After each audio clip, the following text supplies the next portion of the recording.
All right. So, yeah, pretty much a lot of that, right? So last week, there was you guys kind of opened up with the death of Stu, and trying to figure out, best way to put him to rest, like his soul. And so a few of you managed to do that, which led to the interrogation of the captain of the ship, the pirate ship. And while that interrogation was happening, a few of you guys went over to the other ship to investigate, which, after some looking around, you did find some items, which after attuning, you guys found out that you have a few goodies, including a magical carpet. You had a interdimensional armoire, but that sank to the bottom of the ocean. And then you also found, what all did you get? The bag of beans. I think Freyr has that. And then the sword. Oh, that's right, the sword. So a few things you guys picked up, going from the pirate ship to the new ship. And then you made your way all the way to Athos. But along the way, you were, Vitra was visited by her afflicted friend again. And unfortunately, this time, it wasn't just her that was visited. Silex was awoken by the screaming of his sister Morgan, as there was a shadowed-like figure floating above her. Waking up, you guys called Silex. He came in. He noticed that there was cuts on her arm, with a jagged kind of rip along the skin, that he was able to heal up no problem. And you guys kind of settled into kind of this panic that shortly faded. And then you made your way to Athos Beach. And then upon arriving at the moment, the Misfits are kind of sailing into port and looking upon the hundreds of other ships in the harbor. And you do see kind of a bustling cityscape of kind of a coastal town. Now, as you guys are approaching, from afar, all you really saw was kind of the beaches, the shores, the kind of the rocky composition of the side of this hill where the town is built into. But as you get closer, you notice that the docks are kind of extended out to many of these ships, and the docks are not only reaching out longitudinally, but they're also tall. They're vertical. A few of them have different stacks. Looks like maybe 3 or 4 stories tall, of different rooms and buildings that kind of make its way up. The city itself beyond is a little hard to see from out here at the water, but there are lots of places for you to port the Rosabella if you like. So what are you guys up to on your way in?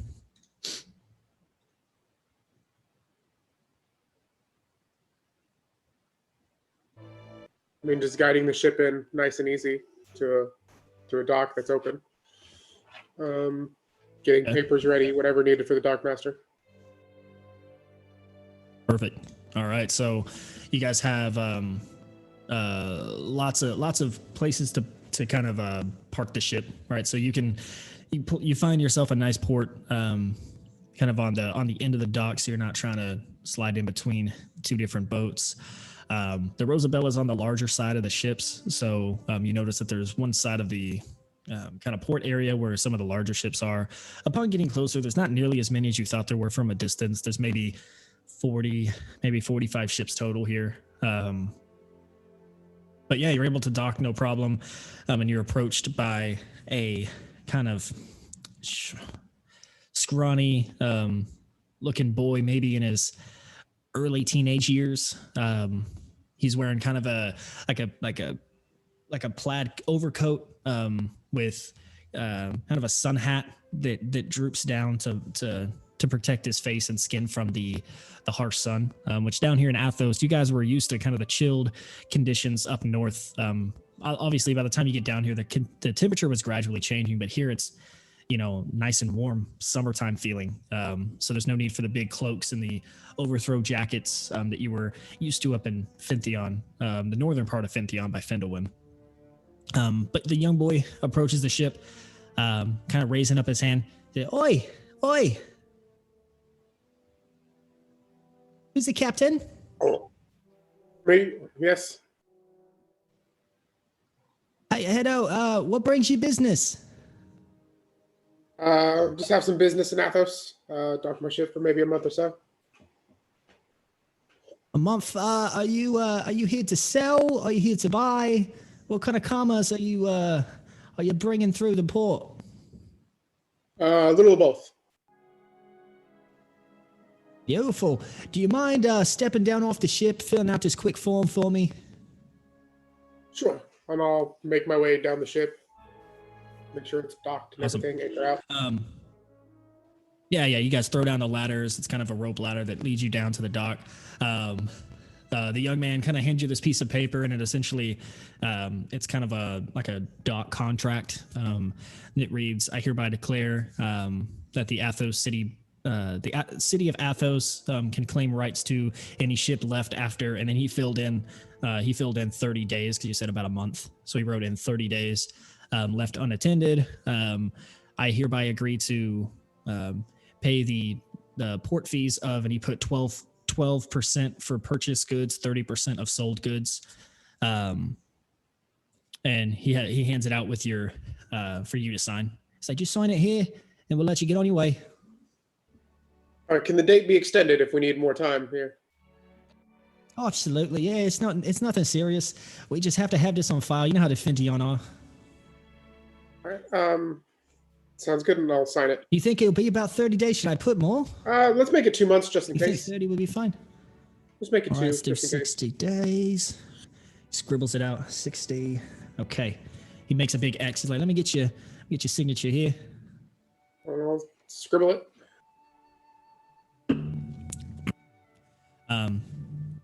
Kind of looks at the piece of paper, and he looks back up at you, looks back at the paper and says, is this Roalian?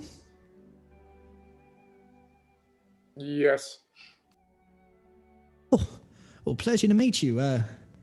Big fan of your father's. And he kind of leans in and he says, long live the Creed Empire. And he kind of pats you on the back and he says, and he kind of leans down and scribbles out the 30% tax and puts 15% tax on sold goods. May long may live. I'll pat him on the shoulder and then start getting everyone to come down, supplies and stuff. Okay. And so he kind of takes tip off him a on a silver. kind of a brisk walk. Thank you. He takes kind of a quick, kind of brisk walk to a jog down the dock, and you see him kind of turn right onto kind of that tower that I was telling you about that is kind of vertical. And you see him kind of go up the stairs to one of the rooms, and then you see him maybe 5-10 minutes later come back down, running down the dock to try to help you guys unload if you need anything.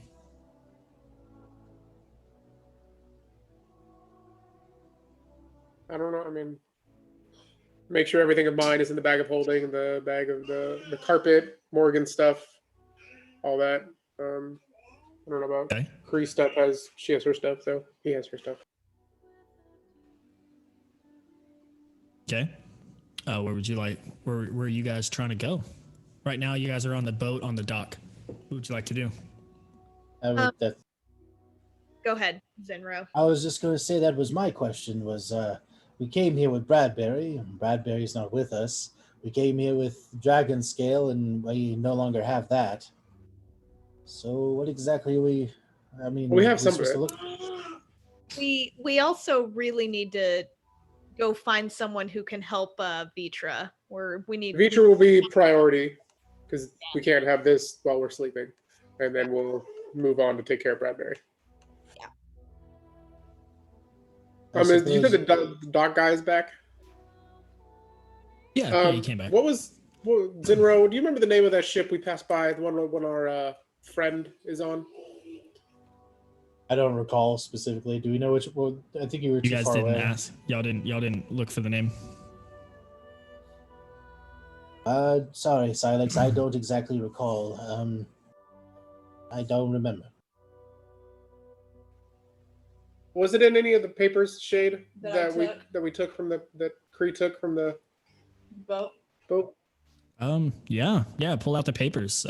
Make an investigation check with advantage, since you kind of know what some of these documents are just from owning a ship.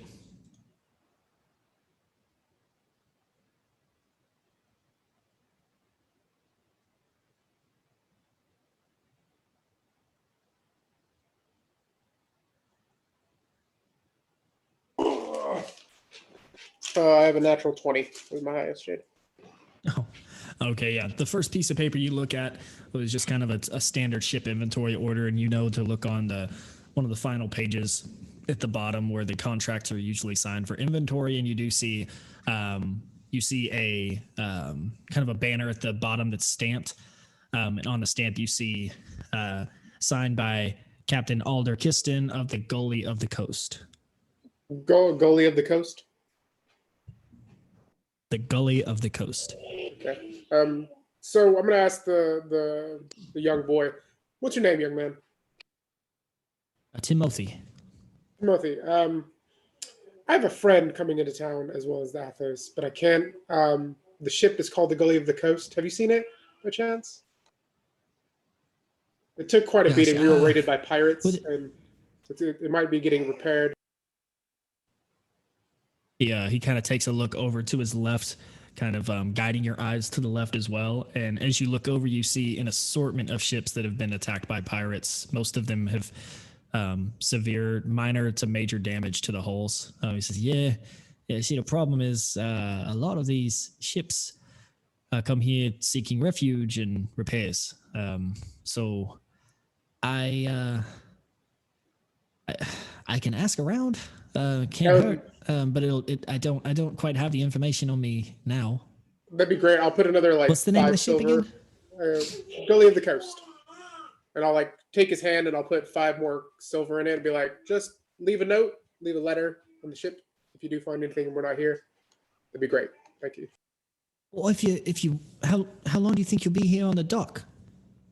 Probably take a day unloading, and then we'll make our way to an inn. Well, if you be here in the next half hour, maybe I can go check with the dock master and see if maybe he knows anything. Someone will definitely be here. Nothing gets in or out without him knowing about it. That would be perfect. We'll be here. Okay, I'll be right back. And he like turns and runs. This time with a little extra pep in his step. And you see him kind of go back up those stairs up to that tower again. All right, does everyone have what they need off the boat? Yep. All right. I guess we could find our way to an inn and then get settled, and then all meet each other. Okay. Or we could just all wait. Either one is good. I mean, I don't mind waiting. Well, and maybe I guess when he comes back, or maybe we can ask around and about finding a shaman, so we're not just wandering through the city. There's Sounds some- good. Okay, so who's staying at the boat and who's asking around for a shaman? Who's looking for an inn? Or are you guys all staying together? I want to look for an I inn. gotta start keeping track of everybody. We could all. I mean, if we're just started waiting for 30 minutes, then we can ask the boy and then move together. You might have a. I mean, yeah, it's going to take you guys recommendation probably for a that solid half hour or so to. So whenever you port this ship, I mean, there's a lot of things that you do, and now you don't have a full crew to do it, right? There's things as far as anchoring the boat, tying it down to the dock, rolling up the sails to the mast. Like, there's a lot that you have to do to kind of make the ship dock ready. And Gummin is still there to kind of help orchestrate everything, since he's the one who's been sailing the most by far of everyone here on the list, or on the boat. He's the only one that made it So- across the journey, right? Of the original crew, yeah. That boy must be like, motherfucker. Yeah, and he's gonna be kind of guiding everybody, pointing up there, and he's like, you make sure to scrub off all of that. If you don't mind, making sure that everything's locked. There are some people who try to scavenge during the nighttime on the boats. And he's gonna like walk around, and he's gonna like kind of see a few of you guys standing there, and he's gonna like walk around, like he sees like Vitra, and he's gonna take kind of a wide range around Vitra. And He's like, and you can keep doing, you're doing a great job. Don't go berserk on us. And he kind of like, you hear it. Yeah, you hear his like the shudder in his voice as he talks to you. I don't feel afflicted right now. I promise I'm a nice person.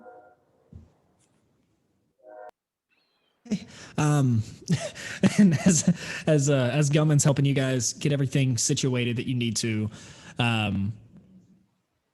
the young man is Timothy is running down the dock again, but he's holding like a piece of paper this time. Good man. He's like, look, I found it. He says, Gully of the Sea, but it's not. You said it was Captain. You say Alden, Kilston. I don't. That's not the name. The name here is Bradbury. I'm not so good with the reading. I'm sorry. Oh, it is your friend. Good to know that he's made it safely. Yes, but it does say that he docked here. About 35 days ago. But it said that he already docked out and left on the 6th, which was it was about 6 days ago. He already done left. Did he know that he was supposed to be waiting for you? I don't know why he'd leave. I mean, we had mutual business, but he might have concluded his events earlier. I'd say he made rather good time. Did he give a course setting for y'all, or is it just he left? With respect, sir, we really only care what you do when you're on the dock. We don't. Fair point. We don't have that sort of authority once you leave. Thank you for your help. Of course, if you need anything, you can always ask me. Again, my name's Timothy, or Master Adrian is the dock master. I'd find me though. He's not very nice, to be honest. I'd love to help you if you need anything else. Timothy, we do have a question. Oh, hello. Hi. She's pretty. Oh, thank you. That's so sweet. So I have a question for you, Timothy. Do you think you could help us find a shaman or maybe a prayer healer, something that can help us, because we're looking just for some extra support after our long journey, and we're looking for an expert in that. What's wrong with you? Nothing's wrong with me, Timothy. See, nothing's wrong. We're just we're just looking for some extra support, and it's nice to get some prayer healing after such a long journey. We're very tired. Any of you sick? Did you ride through any fog? Did you ride through any fog? If you're foggy, you can't get off the boat here. No fog here at all. I am a believer in Luna, and we have some followers of Sol on this boat. And what we have found is that the prayer healers really help us get connected to everything around us, and it's a great way to get grounded with where we're at and our this lovely city of yours. Listen, if you want to take me out, we can go out. I don't know why you're so flattering to me. But we don't really, it's not a super, here's the thing. There's people who do a lot of healing, but as far as like shaman, it's going to be Timothy, kind of can you across just point the us gulf to the biggest temple that you know of for Sol and Luna? Temple, and he does like a really slow kind of neck turn where he kind of looks up. And now that you guys are on the dock, closer in, you see once you go past the beach, there's kind of this town built into that mountain range that kind of dips all the way down, the Eastern Josie Mountains. And inside kind of this cutout of this mountainside are a bunch of like, kind of shingled roof buildings, very beach town. But there's this, just like all the other cities you've been to in Fintheon, like Findlewin, Illyria, there's a giant tower, much like the one you saw in Illyria, that's kind of really tall, green roofed, kind of a white, pale sandstone exterior. that's probably a solid 15 stories tall compared to all the other buildings, which are only at the most 2 stories. It towers way way above all of these other buildings. And he kind of points. He says, "You know, like that one." That'll do. That'll do. Thank you. I will, That'll do, Pete. That'll do, Pixley. But I will let Zinro. I really must Pixley on insist. I really must insist, though, if you really do have anyone who's listen, and he kind of leans in towards Sage. He's like, "Listen, I wouldn't be going around telling people if somebody's sick. Okay, I'm cool. I'm not from Fentheon. I'm from Crete. We can help you over there." And he kind of points across out to the water, where the Gulf is. He says, "Go to Polyfree East Coast. And there's shamans over there who work with like herbs and all kinds of amazing medicine that they don't really believe over here. They're too very religious. No offense. I know you follow Luna and such, but they're little religious over here. They're a little strict on that they can only heal from the power of God, and across the way they might be able to help. I don't know what you need, right? You're being a little suspicious on what it is that's really afflicting you here, but maybe the tower can help. If not, across the way, much better people. These people are awful. Sorry. I don't mean that. I'm sorry. Don't worry. I'm gonna put my hand on his shoulder. he- Don't worry, Timothy. I know the trials of the Finthians, and it's sometimes hard being kept so separated and being treated as not an equal. I understand that. Yeah, and as you're close, you do notice that he kind of has like the half pointed ear of a half elf, and he says, "Yeah, just trying to make it honest work. Everyone's coming to Athos Beach all of a sudden. I'm not really sure what's going on. Busiest I've ever seen it whole life, but man, I really hope you guys get what it is you're looking for, Captain Silex.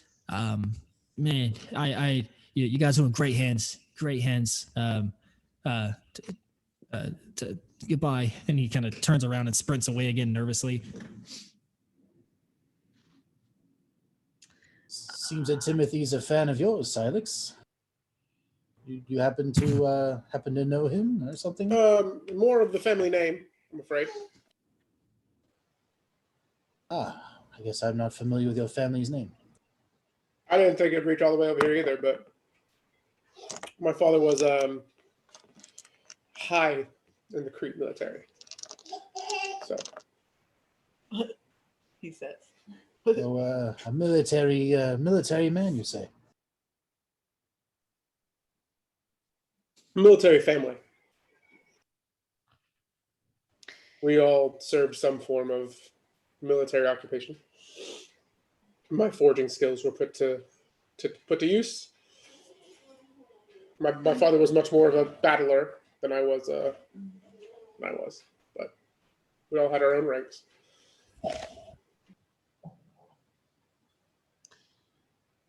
What was my father's rank again? Shit, was like equivalent to like a general or like his own battalion.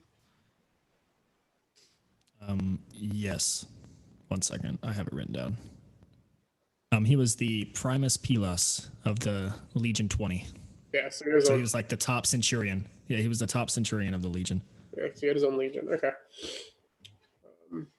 So he was his legion. Adam was the one. His legion was the one that held and trained at Fort Darien, which is right over there by Athena. How far is that from here? Actually not that far compared to the last journey you just took. It's right across. So if you guys cross the Gulf to Fjordstown and the Polyphrides coast, it's maybe a 5-6 day journey by cart up to Athena. Okay. Well, Timothy makes a good point. If we take Vitra over to the temple and they find out that she has some things happening, are they going to help us, or are they going to cast us out or lock her up? I think we need to be careful about who we disclose what's happening. Zinro Zinro's opinion will be needed here on this one. I can't say for some of the religious folk in my particular circle. They could possibly inquire a little bit more into the specificity of her problem.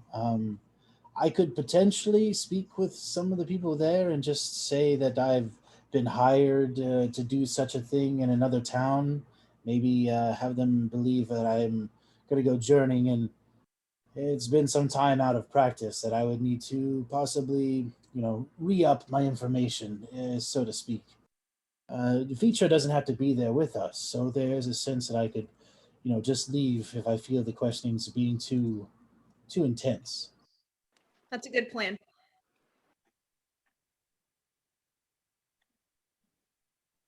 And even with more time myself, I may be able to help her, but um, it'll take some time, to learn more things. If you understand what I'm saying.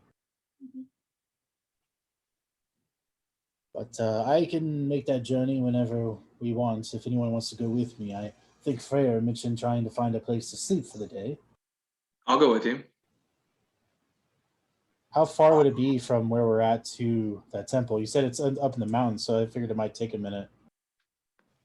No, I was just describing that it's in the whole town is built into the mountainside. It's not like up in the mountain. The whole town is not huge. Athos Beach is not a large city. It's just a little bit more busy and overrun at the moment. I just kind of imagined it so like it seems a little more crowded. Like the Hobbit series, where like their town is on the lake and then the mountain where the dwarves are at. Like it's a little bit of a walk. That's kind of what I imagine. Not quite. I don't have any type of illustration. I didn't make a map for this.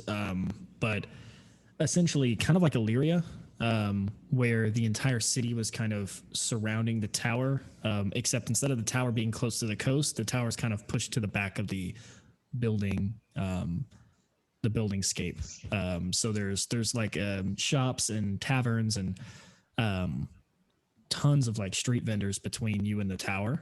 But I mean, it maybe will take an hour or two to walk there from the dock just to kind of get through all the streets. Okay. Well, But not like a multiple day journey by any means. Well, I got no problem showing my vestments, my bright yellow cloak with the sun on it and stuff like that. I'm basically, well, Sage, I'm ready to go whenever you are. I have no other business. I usually travel light, but I suppose if we want to go whenever you're ready, is what I'm saying. I'll just be out on the docks, ready to go whenever it's happening. I'm gonna go with him, but before I do, I'm gonna check on Rain, make sure she's good, make sure she doesn't need anything, and leave her on the dock with Silex especially, and just say like you need to stay with him. I'm ready to go find some lodging of sorts. So We're good. You can sound good for that. we're gonna. Silex is gonna come with me All as we go find somewhere to stay for a while with whoever. Rain wants to Okay. find that. So we have Silex. Yeah, we have Silex and Kree going to find shelter. Zinro's putting on his cloaks to go and talk to the folks at the tower.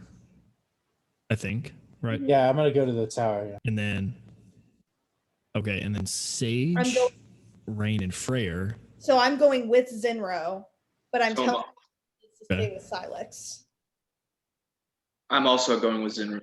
Right. Oh, okay. So yeah, you guys are all going to the tower. Yeah. Awesome. And then Rain, Vitra, and Arathian. What are y'all doing? Well, I was told that I probably shouldn't go to the tower to keep it under wraps. So if it's okay with Silex and Kree, I am going to go with them to find some lodging. I'm good with that. Yep. Cool. Rathian. I'm not I don't think you're exactly temple welcome worthy. at temples. They don't really like Rathian's my not allowed to vibe go by there. himself anywhere. So I'll go with the lodging. He's gonna go find Bradbury. I want to learn about this guy. Yeah, I'm gonna go learn about Bradbury. Where has he been? What have you been up to, buddy? Okay, so sorry, I was joking around. What did you actually say, Arathian? I'm gonna head to the lodging with Vitra and Silex. Okay, so we're pretty much just split in two parties. We got Rain, Freyr, Sage, and Zinro all going to the tower, and then we got Silex, Kree, Vitra, and Arathian trying to find lodging. Yeah. Cool. Okay, that makes it easier instead of like 5 different places. All right, so we'll say that you guys kind of travel together for until you get off the dock. Most of the lodging and restaurants are actually on the beachfront, kind of like a boardwalk style, where there's the actual sand beach, and then it kind of gets to more of like a civilized area with paved roads. And along those paved roads, you see lots of different street vendors. You hear chanting and laughing, lots of different families. You smell some amazing food, different barbecue, different meats being spun over fire. And of course, you see lots of different elixirs and alcoholic beverages being tossed around in the form of mead, mulled wine, and even some actual crafted distilled liquor. And this is where you would be looking around for lodging. There's lots of these restaurants that are kind of like a restaurant front with kind of a opening where people can come up and shop around and look for things, but it also double as, once you get inside, it kind of opens to a tavern, and then upstairs is lodging. So of everyone kind of stopping to shop around, this is where you'd want to look for a place to stay. Is there anywhere in particular that's bustling, or are they all pretty well packed? I know you saying that there's a lot of people here. Oh yeah. So there's a there's this kind of place that kind of acts on kind of a corner lot, where it's this kind of a V shape building kind of on the corner, and at the tip of the V, it opens up at the bottom where there's this outdoor bar where there's lots of tables, there's some umbrellas draped across with straw roofs. There's a few bards playing music in the outside to draw people in. There's and your you people, see Rasmus. lots you see lots of folks sitting outside, kind of singing along with the bards, drinking. It's a good time. It looks like this is definitely a fun place to be. Well, I think too, we probably want to keep in mind that there's like 10 of us. So, I don't know what this lodging looks like for these restaurants, but if all of us want to stay at the same place, we need to find a place that can lodge that many people. So just throwing that out there, my 2 cents, just so I can feel useful. Okay. Can you do that, buddy? Use your bard skills to nosy around, find out why it's so busy. He uses his bard skills. Okay, to but don't people in kill the tavern. Hold on. You can't just take away half of my abilities. That's just not fair. But I would like to kind of meander over to where the other bards are and kind of see like what they're playing, like what instruments they're playing. Like, are we talking like a full band, or is it like just like individuals playing their own thing? It's a full band. Gotcha. It's a full band. They're actually kind of propped up on this wooden stage on the outside, which is actually kind of put towards the right side, that's looking at the open bar, but it's also faced where tourists walking along the boardwalk can actually see them playing. And they're rocking out. Yeah, they're playing some of the classic hits. As you do. Yeah, a lot of songs that you yourself, cover and sing that you've heard for years, but played to a very high level, perfect pitch, beautiful instrumental. Yeah. So what you're saying is about half as good as I am. I got it. So yeah, but there's like 4 of them, so like twice as good. I mean, in the end, they could try their hardest, but I'll eclipse them all. Is there like a stage manager nearby, like somebody who seems to be kind of running the show? You can go inside and find out. All right, yeah, I'll go inside. I'll take a moment. Right now, I'm just chilling outside. Okay. I assume so. Yeah. So I'll take a step inside. I'll see if there's anybody that like seems to be running the show, doing what they do. Okay. Yeah. So there's not nearly as many people inside because the party's kind of going on the outside. Beautiful weather. But when you do get inside, there are still a few patrons, sitting at tables, sitting and silently drinking, with a plate of food with their friends, sharing stories. There are a couple of bartenders, but most of them are busy running drinks outside. Not a ton to sit around and watch. And then there is kind of a stout. He looks like he may be from what your knowledge, where you're from. It looks like he might be some sort of maybe some sort of tabaxi, but much smaller. But he's wearing kind of this velvet vest, and he's not wearing any pants. Yes, you do. But he does have this fur coat. He does have this brown fur coat with kind of a white chest and belly, and his tail coming out the back is a little bit more poofed than other tabaxis that you've seen. It's not something that you've seen before. But he looks like he's kind of giving people. He's standing up on one of the tables, and he's kind of like giving people instructions as they walk in, kind of like a what do you call it? Like a maitre d'. Dope. So I'll meander my way to that obvious leader of whatever's going on, and I'll hello, hey, name's Arathian. Nice to meet you, buddy. How are you doing? And as you get closer and stand in front of this person, you look up and down, and you do recognize what this is, but you've never seen it standing up with a vest or talking to people. This looks like some sort of squirrel person. He's got rounded ears, a very poofy face, very bright beaded black pupil surrounded by a white and blue iris. He's got the absolute chipmunky-ish little squirrel teeth. And you do see his whiskers, instead of all of them just kind of going out like typically a squirrel does, they do kind of create this little mustache that wraps up and twirls. And then now that you're closer, you do notice he's got that poofy white chest coming out, like the poofy white chest hair coming out of his vest. He kind of dips down, extends one hand as he bows, and he says, welcome. What can we do for you today? Oh, I kind of love him.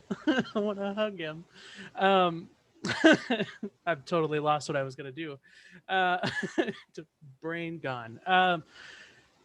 Yes. Would you like a drink? Some food? I'm really kind of looking for some lodging. But I noticed that there was quite an event going on outside. I'm quite intrigued by what's happening. Thank you. Yes. Outside we have the musicians. They are part of the quartet. The quartet. The Aristocats praise. Yes. Oh, the quartet. Quartet. It's kind of a play on words. Quart as in the drink, like the size of the beverage. Smart. And then it's a play on like quartet, the type of entertainers. Mm-hmm. Smart. I like it. Anyways, yes, so, sleep. Lots of places. We have so many open beds right now. How many people will be joining, or is it just yourself, monsieur? There's going to be 10 people total, give or take. In one room, you dog. And he kind of like slaps you on the shoulder. He says, I don't speak of these things outside of here. I want to know what. So in love. If you need an 11th, just give me a ring. This is the cutest squirrel I've ever heard of. No. Multiple rooms. But I'm kind of interested. Do you hold events like this often, where you have like a full stage and so many wonderful patrons outside? You wouldn't believe the popularity of Assos Beach right now. Oh, I bet. We have been packed every day. It's been fantastic. Hmm. But as far as the rooms, the lodging, how many rooms? 10? I don't know if we can accommodate 10 rooms. I can maybe We'll do. share. He flips through this. He reaches into his tiny little velvet pocket and reaches out this this little pin, and you notice behind his ear he pulls out a pencil. Flips through. Bedrooms. So we do have 6 available rooms. How long will your stay be? What's the nightly rate looking like? For say I got 6 rooms. The nightly rate for one, each room would be 1 gold piece for a night. So that's fair. 6 gold pieces for the night. So assuming that I was paying attention earlier, so we're saying that 6 gold pieces a night. Let's say we stay for 2 months. We're talking any sort of discounts. It's about 300 and. Oh, discounts? I don't think so. It's too busy to be giving discounts. I get that. That'd be around offer. 360 that's fine. gold pieces for the 2 months. That's fine. That's Yes. fine. Now, what if you had a performer that could subsidize some of this with the performance outside? I don't know if you have any openings or any empty spots in your schedule, but I don't like to toot my own You horn. play but for the quartets? did you ask if I Do play? you play for the quartets? No. They're fantastic. Have you heard them? I heard them as I came in. I would almost say that I was better than them. Even as a solo act, I would. This I give must myself see. This I must see. Confidence. You know. 1 second. I have an opening tomorrow night. What is your name of your performance, and how many members will be joining you on stage? It'll just be me. And you could just put down Arathian. Horacian, okay, just fun. And what is it that you do? Do you sing? Do you make music? Do you do magic? Oh, they love magic here. You know, I could do whatever your heart desires, but I do specialize in singing and lute playing. But if you have a preference, I'll fill in whatever hole you want. Fill in my hole? You say? Excuse yeah, me. didn't really think of that through. I will. Oh goodness. Okay. Whatever you want to perform, as long as it's good. If you do not perform well, I cannot answer. I cannot promise that you will be allowed to stay. Are you saying that if I don't perform well, I'll be kicked out? Not kicked out, kicked off of this stage. Oh, that's not nearly as bad as I thought. Okay, yeah. So what I'll do... I'm not going to kick you out just because you do not perform well, but they are not monsters. Well, you see where I come from. So let's go ahead. If I did the performance, what kind of discount are we looking at on the rooms here for 2 months, say? Oh, well, see, I would not discount the room, but you will be paid for the service as long as you perform well. The quartets on an average night bring in about 300 to 400 gold pieces. I cannot give away rooms for free, of course, but between tips and between the wages, 300, 400 gold pieces. Not a bad way to spend the night, if you ask me. I have a lot of faith in myself. So I'll go ahead and I'll pull out 360 gold, which will put me real in the red. Well, almost red. And I'll go ahead and pay for the rooms. With full faith in myself, and I'll walk right back outside. Like I'll be like, all right, see you tomorrow night. Almost so, and he you hand it to him, but he's only about 7 inches tall. So he grabbed the gold pieces, which are like 15 times his body weight, and he goes. He just drops it on the floor, and you see him like the clattering of the coins like obviously catch your attention. You look back and you kind of see him like come here, and like two of the bus boys come over, and he's like, pick this up please, and they like scoop up the gold pieces and take it to the back. He says, we look forward to seeing you again, Horacian. Goodbye. And then I'll go tell Silex and Kree that I'll go meet back up with our group outside. Okay. You didn't even get his name. Oh yeah, that's right. I forgot. I was Or the too- place's name. I'm convinced you guys just don't ask Or people. Or the place's He name, for did that say- matter. Yeah, He I did want to say know the- what the place's name is. Can I see that from outside? He did say the name. He did say the name of the place. I just don't know if y'all caught it. It's called the Aristocatch instead of Aristocats. So I'm gonna be real honest with you. When you told me that he was a squirrel, I lost all mental capacity. God. I like the fact that Orathian Orathian. got 2 months. Like, we're gonna stay here for 2 months straight. I just Bro. like the option, man. I'm really We're into this set. squirrel. I was very happy to just make sure we're good. yeah, as the door hits you on the way out, he says, "No refunds." Okay. Okay, so yeah, you guys now have lodging at the Aristocatch. 2 months. Yeah, thanks to Arathian. Thanks, Arathian. The rest of you guys, they didn't go inside with him. What are y'all going to be doing now? Now that you guys have the lodging? You're not there. Maybe just go in and drink. I don't know.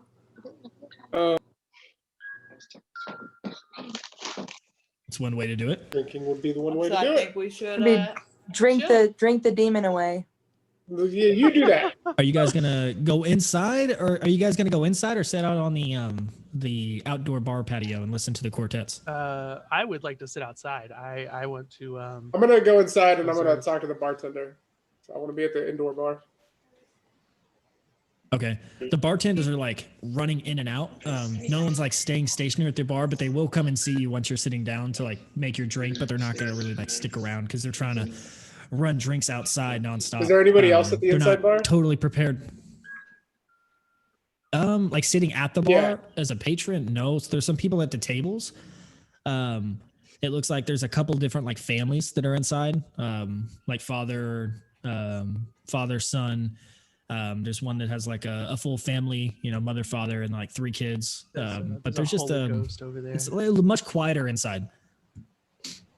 When you go inside, you see the couple different families sitting down. You see kind of the like hustling and bustling of the bartenders, like working their tails off, and then you do pass by the maitre d' squirrel person as you walk by.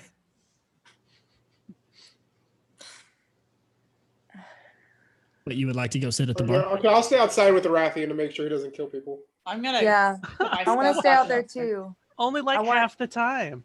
I want to lift my spirits with the group, the quartets. They make a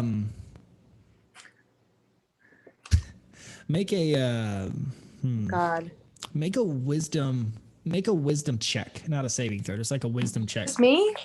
Yeah, just you. What, for being entertained? Okay, hold on. Sorry, I'm using my phone for the Zoom meeting, so forgive me. Wisdom check. 17. Yeah, this music is like some of the most beautiful music you've ever heard. Yay! You're sitting here listening to the quartets, and you're just like the faint bit of like joy that is still left in you is like all the way on the surface of you right now. You're loving this Yay. outside in the sun. Yeah, you're just having a great time. I'm used to the sun, I think, in the place that I'm from. I'm used to lots of warmth. You actually gain a point of inspiration listening to the bards. Yay! Outside. Now the rest of you guys, now that they're all, getting some fish and chips, with the, and by the way, this is actually the place that you guys were seeing the distilled liquor. So they don't only just have mead, but they also have like hard liquor at this bar, which is one of the reasons why it's so popular. And so you're seeing people fucking smashed. You're seeing like freshly distilled like brown sugar rum. You're seeing people, throwing over tables drunk, trying to stand up. Good Lord. But yeah, so you guys are doing that. The rest of you guys make your way up to the tower. So it's about a 30-minute walk or so to make your way through. And as you go through the different layers of town, you definitely see it kind of get a little bit more homebody. The closer you get up, a little more residential. And then you get all the way up to the tower. And now it's become straight regal. There's lots of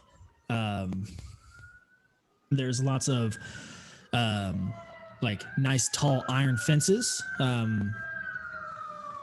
Is that me? Oh my god. There's a fire truck coming from downstairs. I don't know if you guys hear that, but holy shit. We gotta go, there's a guys. second We're on the one. Hold run on. already. You can actually see it up here. Yeah, there's some shit. The flashing lights right there. There's some stuff happening across the street. I don't know what's happening, but Brathian, what did you do? So there's a list. A squirrel was murdered today. Oh no. No, he had a You didn't even crush get his on that name yet. You already squirrel. killed him? He Yeah, had a I crush kind on of a that note that squirrel. we don't know his name, man. I got some notes about a squirrel guy. Listen, you guys don't get anyone's fucking name, all right? You guys asked don't get for Look, name. anyone's I've name. already deemed him as Professor Cheekers, so I'm not. That's set in stone at this point. Oh my god. Okay, Arathian, that's actually really fun. You don't know his name yet, but it will be funny when you learn his name. Okay. So you guys make your way to the tower. There's tall iron gates laced with different levels of bronze, all the way up to gold. You do see a lot of like green emeralds in the inlay of the ironwork, and the gate is closed because it is a royal temple. And there is a guard standing out front silently with his Fintheon dynasty armor, which is kind of a very smooth breastplate, kind of coming to a point under his chin, with his like face guard over his face, a green and silver pointed helmet with the green feathers coming out the top, and of course his beautiful like green shield on front. But he is standing strong in front of the gate. I guess I'm gonna try to straighten myself up as best as possible and look towards Sage and Freyr and be hopefully a little bit out of earshot of where I think the guy can hear us. Is like, oh, I'm not super great at lying here, but for the most part, we're gonna tell a half truth. Is there anything? I don't know if you guys should go in or not. Do you feel comfortable with being inside of that kind of a thing? Not for Freyr, more specifically, but for Sage. at the very least, it's a good view on how other people are living. Yes, I don't think I recall very many closed temples. Hopefully this isn't going to be too difficult to get into. I guess here we go. I'm going to go ahead and step towards the guard. There's just the one? Yeah, just one guard. Okay, I step forward. Gates are closed, right? Or are they open? Yeah, the gates are closed in front of him or behind him. He's standing in front. Okay. As I approach, I will raise up my hand to show I have like no weapons or nothing, and be like, soul be praised to you. Will be praised. Is the temple closed, or is there a way I can gain entrance? I've come to tithe. The temple is open to all who have an open heart to soul. It is most certainly me and my companions here. Then welcome. I guess I'm gonna just go ahead and try to walk right by him. Yep, he opens up the gate and lets you in. All right, cool. As you pass, he's like, I didn't have to lie. As he opens the gate and you pass by, he does lean in, put his armored hand on your shoulder. It says, just be careful. Be careful in there. And let you pass. What does that mean? Did I hear that? At this moment, you guys are still kind of far away, right? I didn't know you guys were No, right there. I'm with Zinro. Yeah, we're all together. I was gonna have them follow. Oh, then yeah, you would have heard that. I thought he walked up alone at first, and then you guys came up. Oh, well then, as you pass, he says, "Soul be praised," and says that to you, and then as the rest of you pass, he says, "Soul be praised," to Sage. Mm-hmm. And I'm gonna wait. Puts his hand out. He puts his hand out in front of you and says, "Soul be praised." May his light shine upon you. And I like, like, ooh. Absolutely. He goes in, and then Freyr, "Soul be praised." I'm just like, yeah, be praised. He stops you. He looks you dead in the eyes and says, "Soul be praised." Be praised. His son, and he lets you through. And then Rain, as you go No, to pass, he says, Rain's back was with Silex. Am I? I don't know. No, I thought she was with us. I thought I told Rain to stay with Silex. You were gone when it happened, so I was just like, you can stay with Silex, and I. "Oh, okay, that's fine." Earlier whenever I'd like mentally announced like who was going where, I put Rain and you together just because y'all are always together. But yeah, if she's there, then never mind. That interaction doesn't happen. Well, the rest of it does, but not the end. Yeah. Wait, well, when we make our way in, Okay. Realizing you said that to me, making my way. As I'm going in there, what do I see? Like, does this look like a normal temple? Does it look like it's downtrodden? Like, is it well kept? Oh yeah, it's like the only part of town that's extremely well kept. These are like lush, bright green lawns. In kind of the courtyard area, it's a perfectly paved stone walkway up to a stone step ladder, or not step, just stone steps. I don't know why I said ladder. Stone steps up to the door. You see two grand doors made of iron and bronze. You are able to open them up. You hear the as the door opens, and you just kind of get like a gush of air as the still air from inside rushes outside as you open up the large doors. I think it's pretty safe to say, as I'm looking towards both Freyr and Sage at this point, you're both children of soul under this roof. Just to put that out there.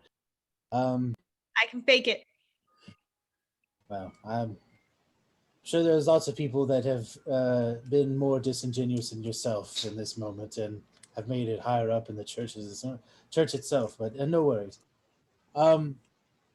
Okay, as I walk in, I'm gonna see if I can see any sort of like figurehead here. Do I see like a head, like a priest, or even just somebody around I could ask where I could find that person? Yeah, it's a bit empty compared to some of the churches that you've been to, but there are a couple of robed figures up towards the front of the like past a lot of the pews at the front of kind of the altar area. And as you walk inside, you do feel kind of this like foreboding presence that you kind of feel like the air is a bit tighter in here just because it's all closed in. And you see, I didn't know the music changed. And you do see a couple of the white robes up at the front, kind of all bowing their heads, looking at this giant figure of this man holding an axe, or not an axe, holding a long sword down to his feet, kind of like holding the hilt of the sword up by his chest. And you see the figure looking up, and above him is this sun figurine that has the swirling lines on the inside that expand out to the rays of sunbeam on the outside, and that sun figure all the way up at the top of the ceiling. And the ceilings are about 100 feet tall. It's pretty much the whole meat of the tower is just the ceiling. And at the top where this sun figure catches light coming through the top of the tower, actually that seems to be the light source of the entire tower itself, reflecting and refracting that light downward. So it almost looks like the soldier figurine is looking up at the lightest hole. And I mean, this soldier figure is a stone statue, probably around 40 feet tall.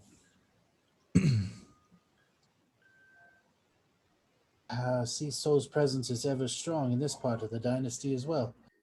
Maybe that is good news for us. I approach one of the figures that doesn't look like maybe they're involved necessarily in a certain prayer, knowing that when they're going to get out of it. And excuse me, may I have a word, please? He looks up from his prayer, kind of looks over. He whispers something to the other gentleman, stands aside while like touching their shoulder as he stands up, and he waves you. Come with me. Come with me. I follow him. Yeah, you guys step about 15 feet away just so you can talk quietly. And he kind of in hushed tones says, "What seems to be troubling you?" I come to tithe under Soul's light here at the temple. I've never been to this specific house of his, but I can see it is most beautiful and immaculate. I also come to request maybe guidance or some sort of study for something that I've been hired to on behalf of the church as one of your members to resolve. Is there a way we could maybe speak in private quarters as to the details of such a thing, or would you happen to know somebody who can help me out with that? I can certainly try. He bows his head back to the gentlemen who were praying and kind of ushers you all into his private quarters that are down one of the hallways of the tower. You guys sit inside. You do see kind of a bed, a small desk. He said, I apologize. I don't have any chairs. I wasn't expecting company. But please make yourself comfortable wherever you can. I will be just fine standing. Been quite a long time at sea, so I was doing a lot of sitting down, doing nothing, anyways. Good for the legs, you see. Um, I do apologize. My name is Zenro Hernelis. I am long standing in the Church of Soul, praising under his light. And these are my companions, Sage and Freya. Uh, we're seeking some sort of religious guidance to some degree. We were hired on behalf of an individual in Findlewin to possibly seek out a cure or something involving a potential case of possession or a curse. I'm a little out of practice, if I must be honest. Um, in that specific realm, is there any way I could? Do you happen to know anybody here who could teach me something of that nature, or has experience with dealing with such a thing? He goes to his desk, pulls out a potion that's in a very small glass vial. He shuts it, and he kind of holds out his hand, but in a closed fist. And he reaches for your hand, opens it up, places the potion inside, and kind of wraps your fingertips around it to close your fist around it. He says, "Who is the one that needs curing?" He's still holding your hand, by the way, as he says this. Unfortunately, the details of this specific personality wasn't told to me. I have my suspicions that it might have somebody to do in the Findlewin hierarchy, but we haven't really been told the specifics. We're supposed to go get more information when we arrive in Illyria. We're set to leave soonish. I don't recall. Say it's someone in the Fintheon dynasty government in Findlewin. Again, I'm so sorry. I don't know the specifics. They just told me what is exactly is happening in the case. They referred to the person as just, person A in the documents. If you understand. This is important, son. Is it You must have more information. Is it someone worth saving?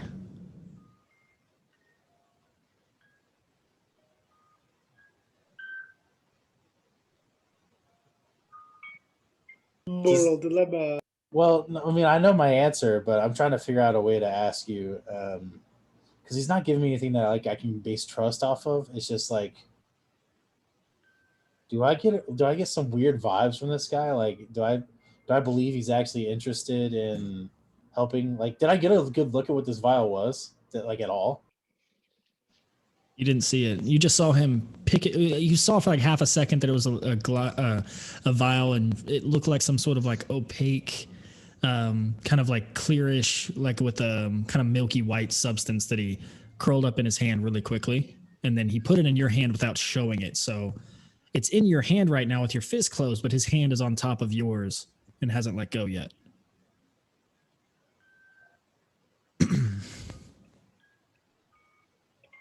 I would say that any life is worth saving. If Soul brought it into this world, then it is meant to live, not to be tortured by demons or possession. I understand your the your visions of grandeur, but if a being's life has been compromised to that of a demon, that of the unholy, it is no longer one of Soul's children. It has a mind of its own. We either need to cure this ailment or run from this ailment. So I ask you once more, is this life worth saving?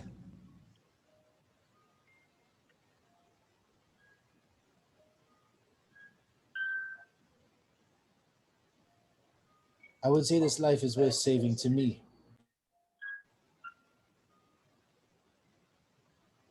I thought, and he reaches the vial back from you. I thought you didn't know who it was. I will not be lied to in my temple. Please leave here at once. And he takes it back and he ushers you out of the room and he slams the door behind you.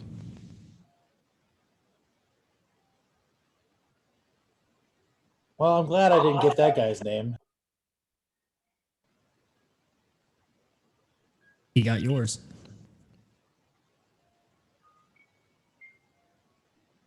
Well, that was less than a success, I would say.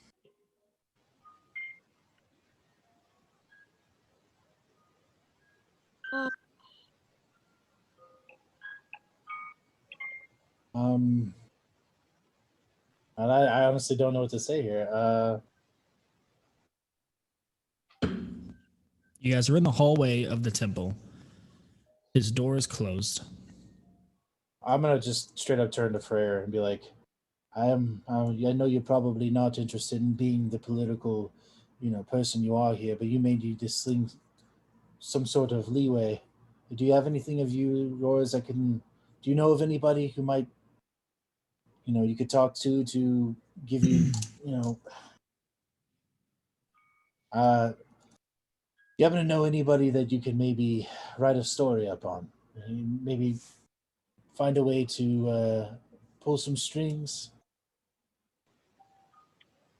Could I do that? Like, would I know somebody in this town, Shade? Ask around. Huh? That you can ask around.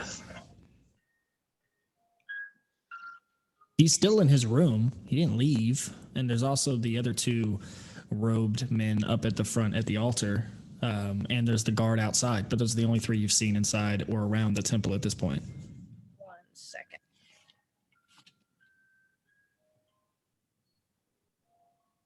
Just out of curiosity, how old did that guy look? He looked to be pure elven. And it's hard to tell age with an elf. But it usually takes until their 600, 700 time frame for their voice to start becoming slightly frail. So you'd guess he's probably a little older than that. So he's old as fuck.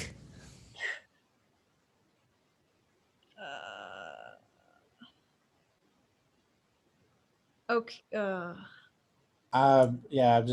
I get the sense that maybe if since well, we're still in the church right now. Yeah. I'd like to whisper to them. I get the sense that maybe this is not something you're going to necessarily help out with unless it's a person of importance. Okay, I'm gonna keep my voice low too. The only thing I can think, and I don't know if this would work, is to bring my father's name into it. He was exiled, but maybe his name still carries some weight this far away. Well, if I'm being honest, exile doesn't bode well for helping you in this situation. I would think that If it's about saving, maybe that's something we can convince. We're trying to save him from the dangers of loving a human.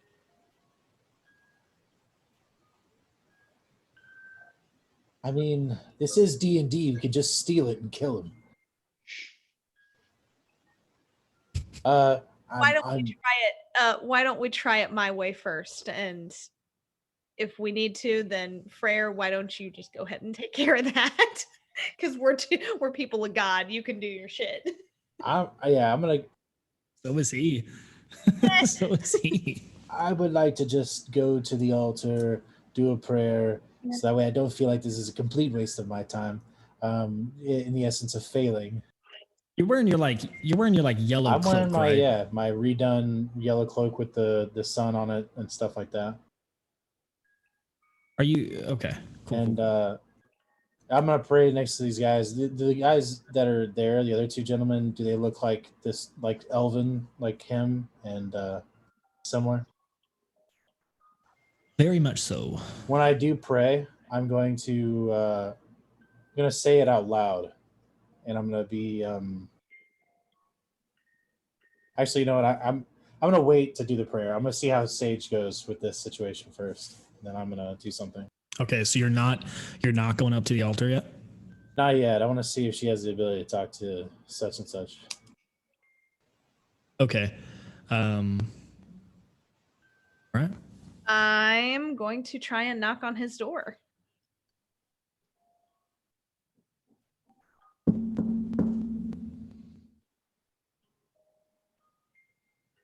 Hello? Hello, sir. I'm one of Zinmo's companions. May I speak with you for a moment alone? Are you going to lie to me as well? I am going to do my best to give you as much truth as I can, but I will not lie to you. You may enter. And only you.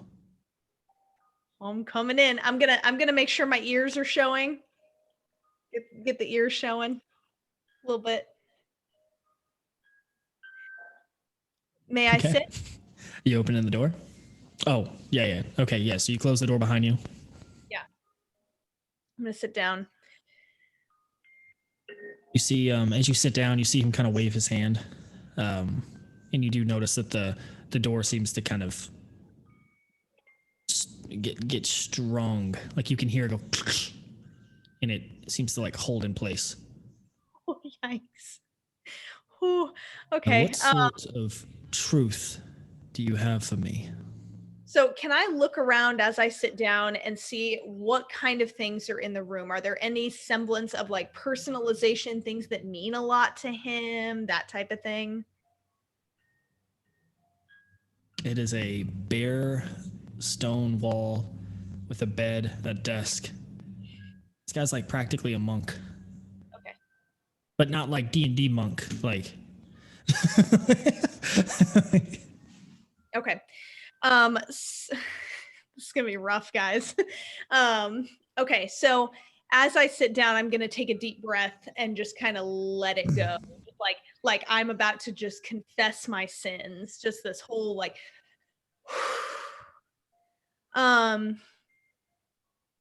right before you say your first word, he says, "Who is it?"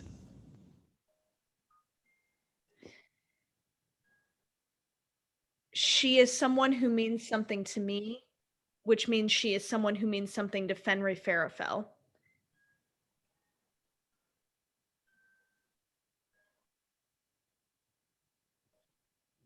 Does that have to do?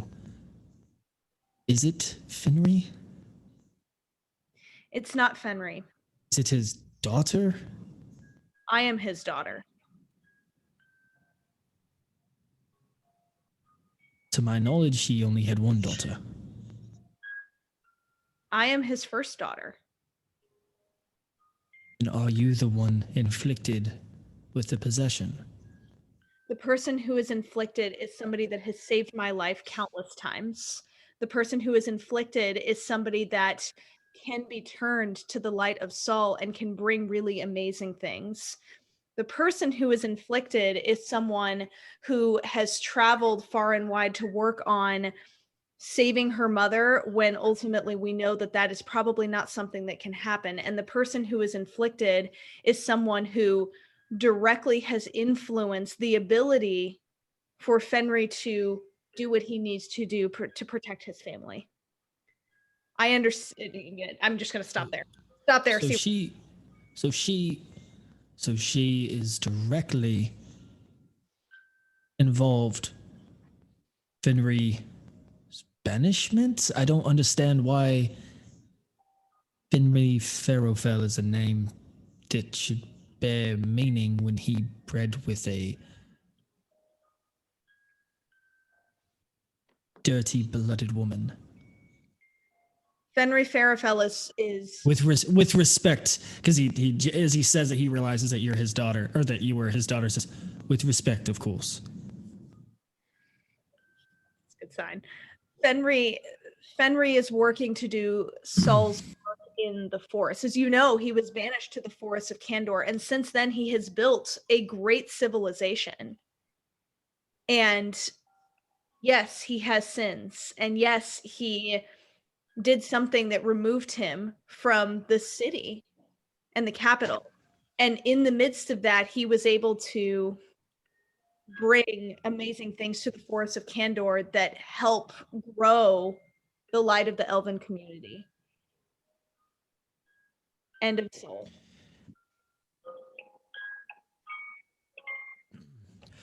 So this person seems to be quite the hero. Seems to be quite the influence. Seems to also have no name, which of that I've asked twice. I can't give you a surname because I don't know it. Didn't ask a surname, I asked a name. What is her name, dear? Her name is Vitra. That wasn't so hard, was it?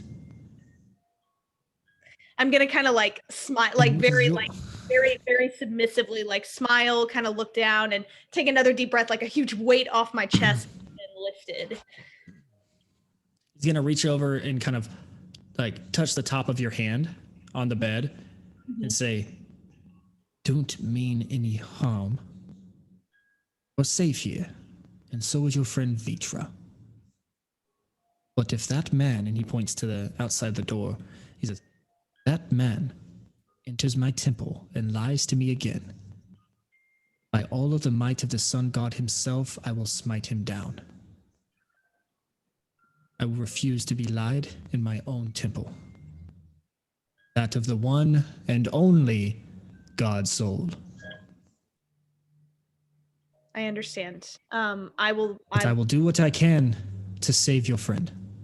She sounds like quite the heroic symbol that if I can cure this possession, quite possibly might be quite the warrior for Soul.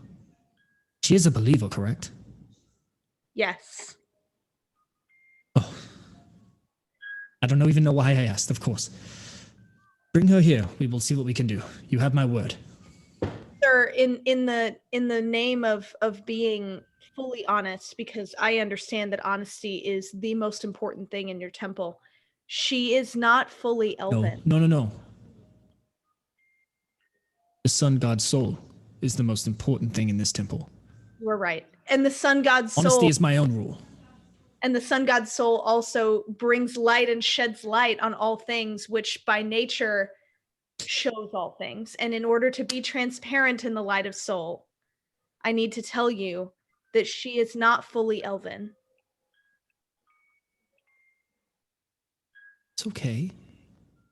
The sun touches the skin of all. This is not Fendelwind, darling. You don't need to be elven to practice here. Okay. And he kind of leans in and winks, but he says, but the best ones are. I'm gonna smile and like, haha, yeah, totally racist. I didn't say that. he's gonna wave his hand again, and the door, the hinges of the door seem to appear again, where the wood kind of formed into itself. It opens back up, and he opens up the door, looks at Zenro, gives him kind of a deep stare for a second. Mm-hmm. You may go. Bring her to me. And he gives you kind of like a smile again. He says, I'll do what I can. I'm gonna hold his hand for a second and say thank you, sir, and like bow my head, and then I'm gonna look at look at Zenro and be like, let's go, bro. You need to get out. If she was talking that whole time, I would have eventually gone over and offered some sort of donation to the church, but that's probably about all I would have done. Okay. Yeah. What are you going to be donating? I'm going to put, I don't really need money much. I'm going to put 100 gold pieces at the feet of the statue. I'm going to just like space them out a little bit. And then I want to look up to the statue and kind of just like gleam into the sun a little bit, and then silently say a prayer to myself. And then kind of just look around here. Does this place look like it's used by any civilians at any point in time? Like, is there dust all over the pews? Is there much seating around here? So first of all, make an investigation check for that. And secondly, when you put the coins down and you look up at the statue, the actual light from that giant kind of light, it as you get underneath it, you can tell that it's actually a giant piece of like blown glass that's hanging above the top, and that's why it's so reflective and refractive of light. And as you put the coins down, the coins kind of reflect the light of that gold shimmer of the gold pieces like down, and the whole room for a split second kind of sheens with this glittering, fluttering gold around the sides of the room. And it kind of takes you for a moment, because it's a very beautiful sight, because this, like you mentioned, it's kind of a dull, kind of boring, lonely, empty pewed church, and then this gold fills the room and kind of brings this energy to it as you put the gold coins down. It made me feel a little bit better being shunned by this guy. I think I probably would say in my breath something like that of soul really is beautiful. And as I turn around, I do poetic justice natural 20 on my investigation check for a total of 20. See that the gold, that gold feeling. So as you look around, you do notice that there's quite a few different footsteps. They obviously aren't just the three that you've seen here. Probably a good half of the pews still remain kind of untouched. But a solid 3 or 4 rows definitely get used quite a bit. With a natural 20, you do notice that there's a few different like candlelit, what are they called? The like lanterns around it's a big circular room. So around the circular edge of the wall, there's a lot of these candles that are lit in the lanterns. And a few of them have been blown out. But other than that, it looks like it's maybe if half capacity. All right. I'm just going to make my way out with trying to regain a little bit of pride here, kind of leading Sage and Freya back outside towards the gates. Unless there's anything else you guys want to do. Okay. I'm going straight to go get Vitra. I just go, well, that was a little embarrassing, but at least we got the job done. What is it that you did to, does your father's name carry that much weight in All the way out here?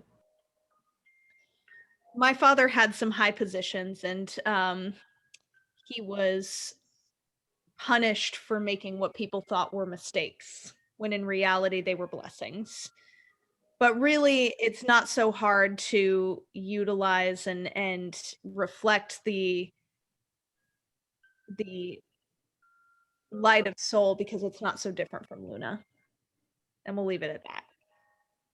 Well, hopefully we can one day be in one of your temples and maybe I can win the argument.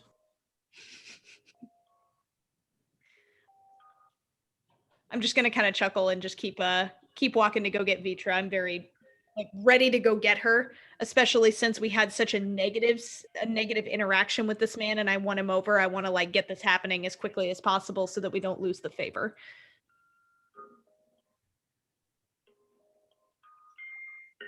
I go with. Who's got the lullaby playing? You gotta know. Who's listening to lullabies in the background? Holy shit! I kind of thought that was the music you were playing, and I thought it was too. No, I paused the music when it changed earlier because I thought it was for a minute, and then it got quiet for a second there, and I hear rockabye. I'm like, fuck, dude. But this guy wants to have us go to sleep. Doesn't sound like I can't. Yeah, the old guy whose name you also still never caught. He casted sleep on all of you, and now you feel. My plan was to ask him what his name was after we succeeded, but I wasn't in the room when he succeeded, and he wanted to be a dick. So whatever, Right. it's fine. So is Vitra a follower of All Soul? right. So I'm a. She gonna be. I don't think so. She's got my coin, so she can use that. Yeah. Where did Shay go? I mean, you're the closest person. You can figure it out. I know, that's true. I probably could have. That's fine. Oh, he closed the fridge. Something's happening with the fridge. It's time for another beer. Yeah. Bottle cap. I heard a bottle cap. It's a beer. I'm not so sure I trust that guy fully, but hopefully all of us are in the room when he's doing whatever he's doing. I think we can trust him. Sage, roll an insight check. 14. Yeah, the old man seemed pretty sincere. Kind of hard to tell because he's elven and they don't use a lot of their face muscles when they're talking, so it's kind of stone, leathery skin. But yeah, he didn't seem like he was lying to you. I think with his I'm gonna I think with his insistence on honesty, it's hard for me to believe that he would fully delve into deception for us.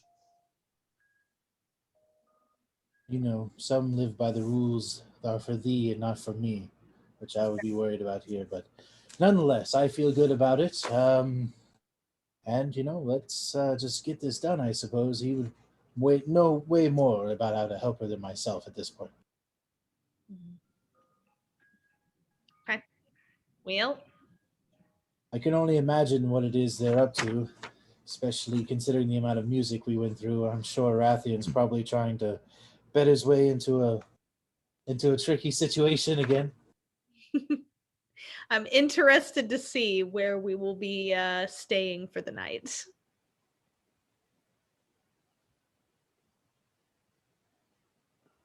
Okay. Are we back to Yeah, us? so you guys make your way back. Yeah, I think so. We'll say you guys make your way back to through the town. Make your way back to the Aristocraft or Aristocatch. Sorry.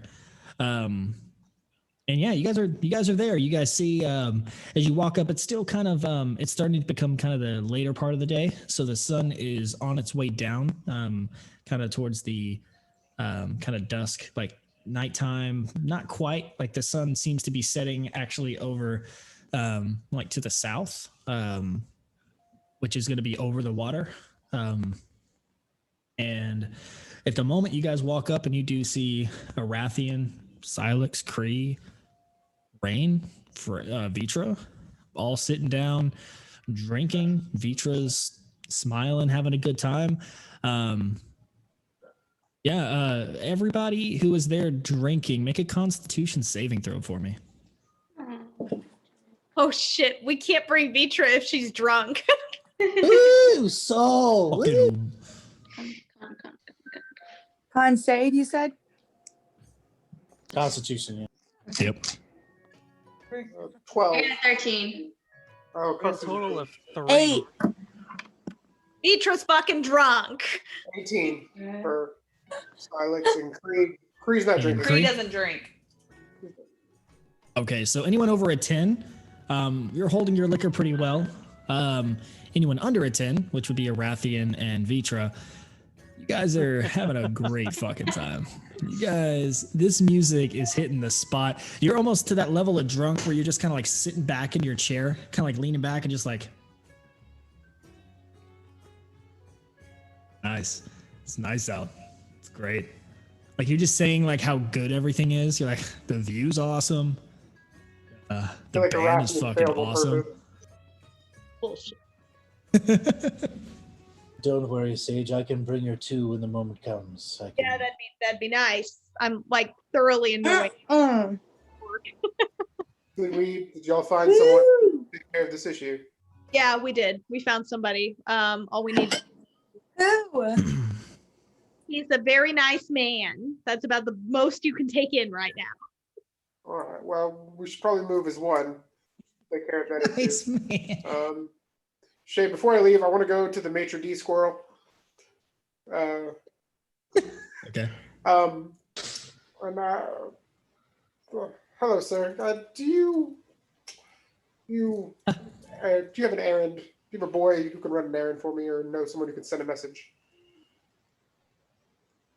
Oh, sure. What is it that your message needs I to need be? a letter sent to Fort Denathrius. What the fuck is this? I'm sorry. Can you repeat that, Adam? The music got weird. I need Go I need ahead. to send a letter to Fort. Is it Denathrius? Narian? What's the fort called? Oh, Fort Darien. Yeah. Yeah, Fort Darien. I need a It's on the map. Darien. So to the Crete Empire? Yes, as fast as possible. I cannot do that. I'm sorry. Well, I'm more of. Do you know who I could? apologize. I apologize. I do not know. And he puts his hands up, kind of like an innocent. Like I do not do that here. You need to ask someone else. Okay. All right. Well, then I'll go back to the group and then get ready to go to the temple. I'm sure Are me you and staying- Arathian were as- just as having you- a as you ball start to thinking turn about the around- squirrel. Yeah, as you start turning around, he tries to catch you. Silas says, "Are you staying with us here?" Oh, okay. Yes. Oh, yes. Wonderful. Do you have a room already, or do you need to get lodging? Yeah, I guess I've never checked in. Our friend Arathian checked in for us. I don't know if he actually got the room keys or not, but Rathian. Okay.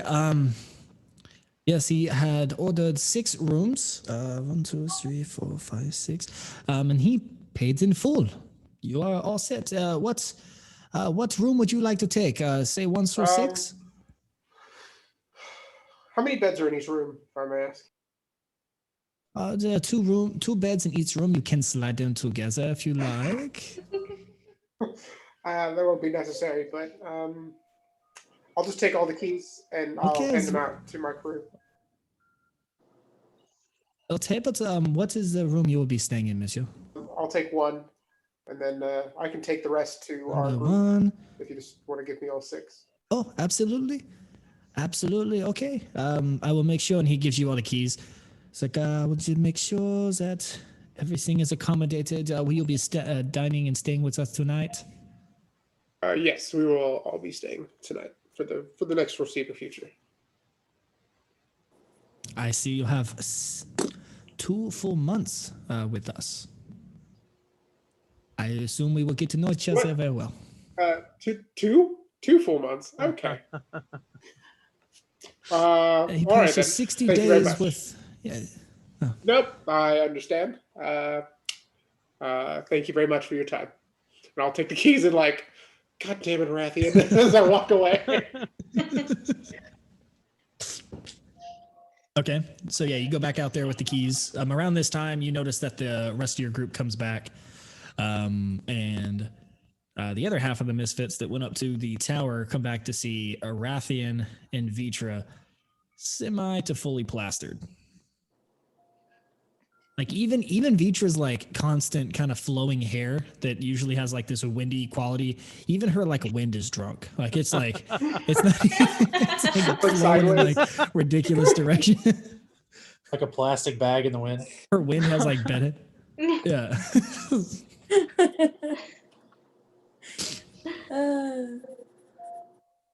Well, shall we take Vitra to her doctor appointment? Yeah, let's go ahead and get her over to the temple. Before we get close to the temple or even leave, I'm gonna touch her, cast restoration to cure you of your drunkenness as you sober back up almost immediately. Oh, damn it. I'm sorry, Vitra, but we have a very important appointment. As I do, I'm gonna grab Vitra as she sobers up, or when she gets sober. I'm gonna grab her by the shoulders and say, Vitra, you are a devout believer in Saul. No, I'm not. She gonna be like dangling a coin as she says it. You are a devout believer in soul. Need to be to get you healed. This man agreed to heal you because he believes you are a wonderful believer of Saul who saved my life several times. You're a believer of Saul today. I don't know anything about Saul. All you have to do is say Saul's light shine upon you and Saul's light save us all, and show him the coin that Zinro gave you. So What we're if just he, going to like, have a quizzes 30-minute me? crash course from Zinro on the Oh my wall. god. Someone pull out the whiteboard scene. Drunken Make sure man it's on for the wheels laugh so at we can all of walk you. there. Y'all are fucked. Yeah, he's got a PowerPoint I'm just seeing presentation. Big Daddy with Adam Sandler. Hip hop anonymous. Just You give him all the easy ones. you love Saul, Saul loves you. And then I'm also going to turn in the meantime, I'm going to turn to Zinro and I'm going to say, he asked me not to let you come back. Well, that's quite concerning, but maybe I can't do it without Zinro. You can do it with me. It's going to be fine. We're going to be fine. Is it gonna hurt? Well, I don't know. I'm sure you'll be fine, Vitra. Just remember the coin that you hold in your hand has been blessed by quite significant people. I'll be with you in that sense. For the most part, I guess I'll, and turn to Sage, I guess I'll stand outside with the guard and see if I can ask him exactly what he meant by being careful. And Rathian. What? Zinro said he's going to be As a standing Rathian out there coming with the with guard. And I said, and Rathian. He's still drunk. Oh, shit. Oh, I okay. thought I was staying at the bar. He's gonna go fuck a squirrel. Yeah. He has a crush on that squirrel. It was more of a platonic. That's an adorable squirrel, but Lies. it also had a French accent, so I do. I do fucks I don't with know it. if it was platonic for the squirrel.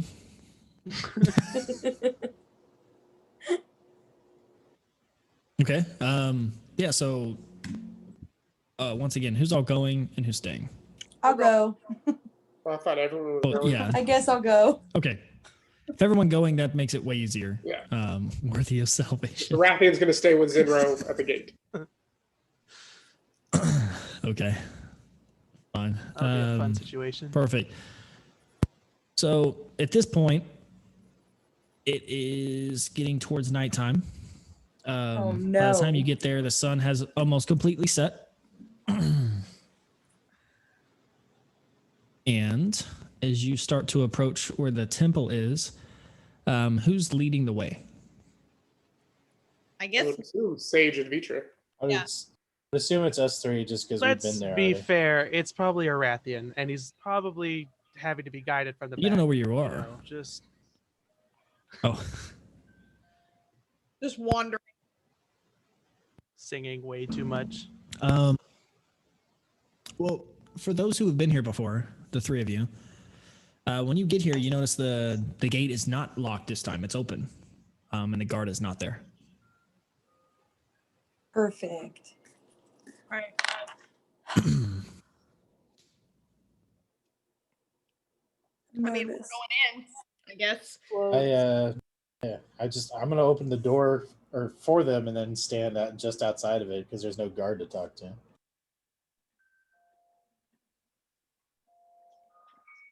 Arathian, are you going inside?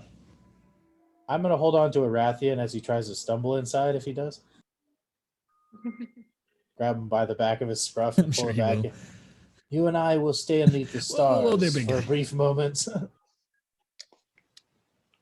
Is there? I'm assuming they told us that this gate was locked the first time. Well, there was a guard I don't know if outside they and told the you. gate was closed, but And there's now no guard, and the gate is open. yes, I do find it suspicious as well. Is there anything out of place? Drag marks, fight marks, burn marks. There's a paranoia from being mutinied, but I mean, is there anything like Make out of a- place that should be regal and spotless? Investigation check. I'm nervous.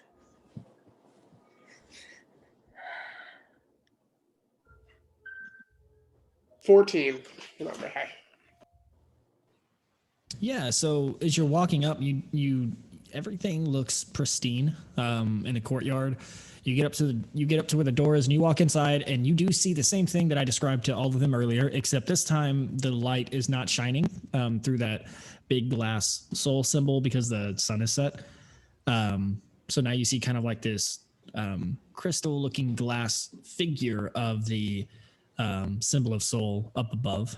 But it seems to be you don't really see anybody else in here at the moment, but nothing really seems to be out of place.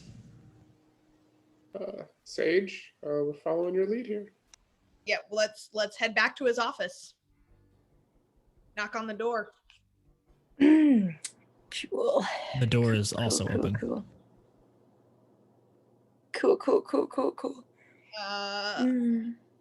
I'm gonna kind of call out and just be like, "Sir, hello." Do they only worship when Soul is here? It's dark. Soul's not out. Although his Are light they always like be reverse with us. vampires? They're only out when the sun is out. Shit. I swear to God, if there are vampires in here. I said reverse vampires, but whatever. And right as you say that, turn around. I need you to make a dexterity. Hello? Sir, we're back. You hear no response. Back. I'm gonna walk out of the church with Vitra. Get my cursed self out of here.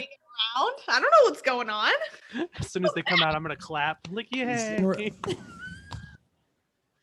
Zinro and Arathian, before they come out, as you guys are standing just outside the door, are y'all doing anything specific? Or are you guys like standing guard? Are you like peeking inside? You I'm close the singing door? very loudly and obnoxiously. The fact that there was nobody here and it was so guarded before during the daytime, would I know anything about like? You made mention that they're only there at the church during the daytime because obviously soul is light and all that. Would I have any idea? Because me personally, I can practice whenever I want to, but do I get the idea that these people being so devout maybe aren't here at nighttime? Like, is there anything? Yeah, I guess it would be like a knowledge check or something on that. Would I know that particular way? Like that's the way they do things in the clergy? Yeah, make a religion check. Either religion or straight intelligence. Well, religion's a 21 and intelligence is a 19 because that's just a die roll. I got a 19. Both are good. Woo. So yeah, you do know that being a follower of Soul has nothing to do with the time of day. It's all about the light of Soul, and even the most simplistic teachings of Soul is that during the nighttime, it's Luna is simply graced with Soul's light reflected back to Earth. That even at night, Soul is the one leading the way.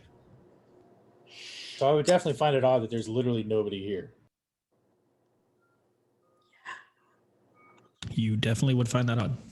I find it odd, and I'm also a follower of Soul. But y'all didn't. Yeah, worshiper. I see. And are you? Like I said, what were you guys doing? Because I asked that, and then you asked me about that. So, like, what are y'all doing out there? Are you like standing guard? Are you like peeking inside? What are y'all doing? I would imagine most of my time is spent trying to make sure Rathian doesn't walk off. Like I said, super loud, obnoxious singing, jokes at Zenro's expense. Just drunken hooligan. That's very funny, Rathian, but I'm gonna need you to be a little quieter. You're really loud right now, and we're kind of in a holy place. You kind of tamp it down a little bit. I won't. I won't. Okay. So, I mean, if you're looking for perception or something around that nature, I mean, we could be. I mean, yeah, around. I didn't want you to have to make a perception check. I would be looking out at this point. Yeah, at this point, after a few moments of kind of trying to figure out what's going on, you kind of hear them saying hello, hello. As you like look over to quiet Arathian, let's have you make that coveted perception check for me. Oh God, I'm nervous. I'm sure nothing will happen, Mandy. I'm super nervous. Have I ever done anything? What sort of You almost killed me get on all of my rolls? Not too long ago. Just gonna see like a knife in my back, and Rathian's like, "Yeah." He's like, there was a fly. I got it. Stab. I got a 15 total. You notice the gate is now closed. Damn it. That being the case, I'm like, okay, Arathian, I know this is probably going to annoy you, but you're getting it anyways. I'm going to slap him and cast Lesser Restoration on him because I need to make sure he's not drunk when I'm trying to deal with something. A little upset, but I'll take it. Zenro's slap of sober.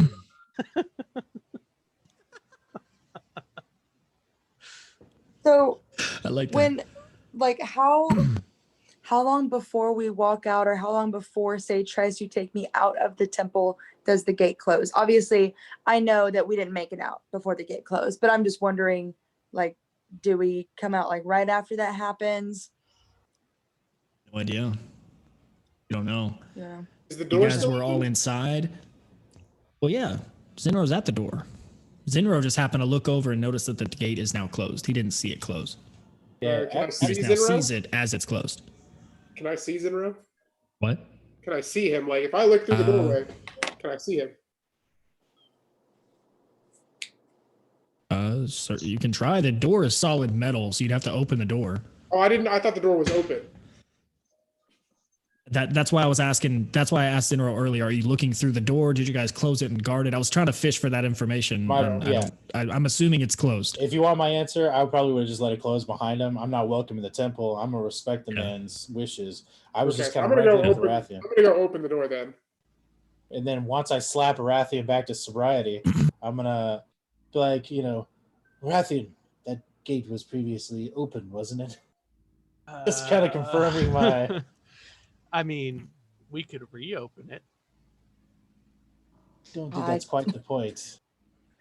Well, aren't our friends inside? I feel like that's an important. Silex, you go to try to open the door, and it doesn't budge.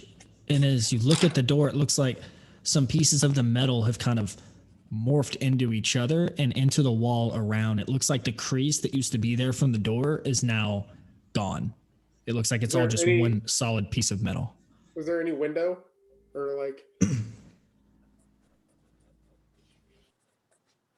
so from what you guys could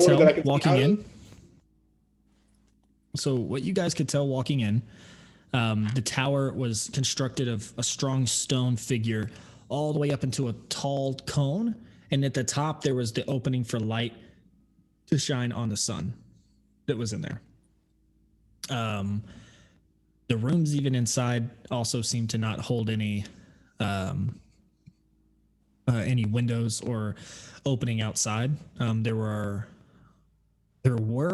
when they were here earlier, there were a few candles that were lit and lanterns, but a couple of them were out. Now they are all out.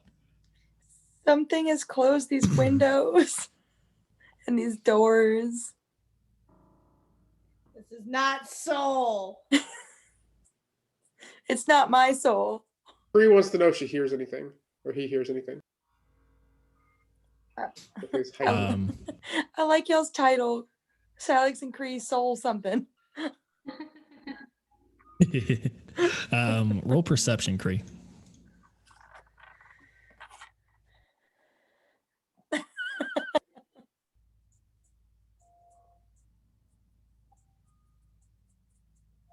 Uh, 18.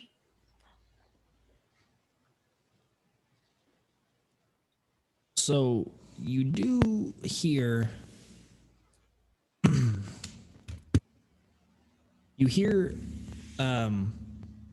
through the panic and the mumbling and murmurs of your own group, you do hear kind of a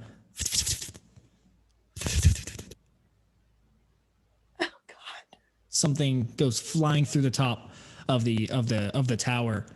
And as you hear it, you kind of look up, and Cree, I do not think you have dark vision. Right? Don't believe you do. Let me double check. I think I wrote that down. I think that response means no. I don't think so. No. Damn it. So you can't. You hear it, but you don't see anything. Okay. Well, I'm gonna tell people I'm hearing something. Everyone, whoever has dark vision, what? I have dark vision. The elves do. Look it up. Yeah, pretty much everybody else except for you and Silex. You guys see hugging onto the stone by its tiny little claws a little baby bat. I fucking knew it. Clutching to the roof. Vampires.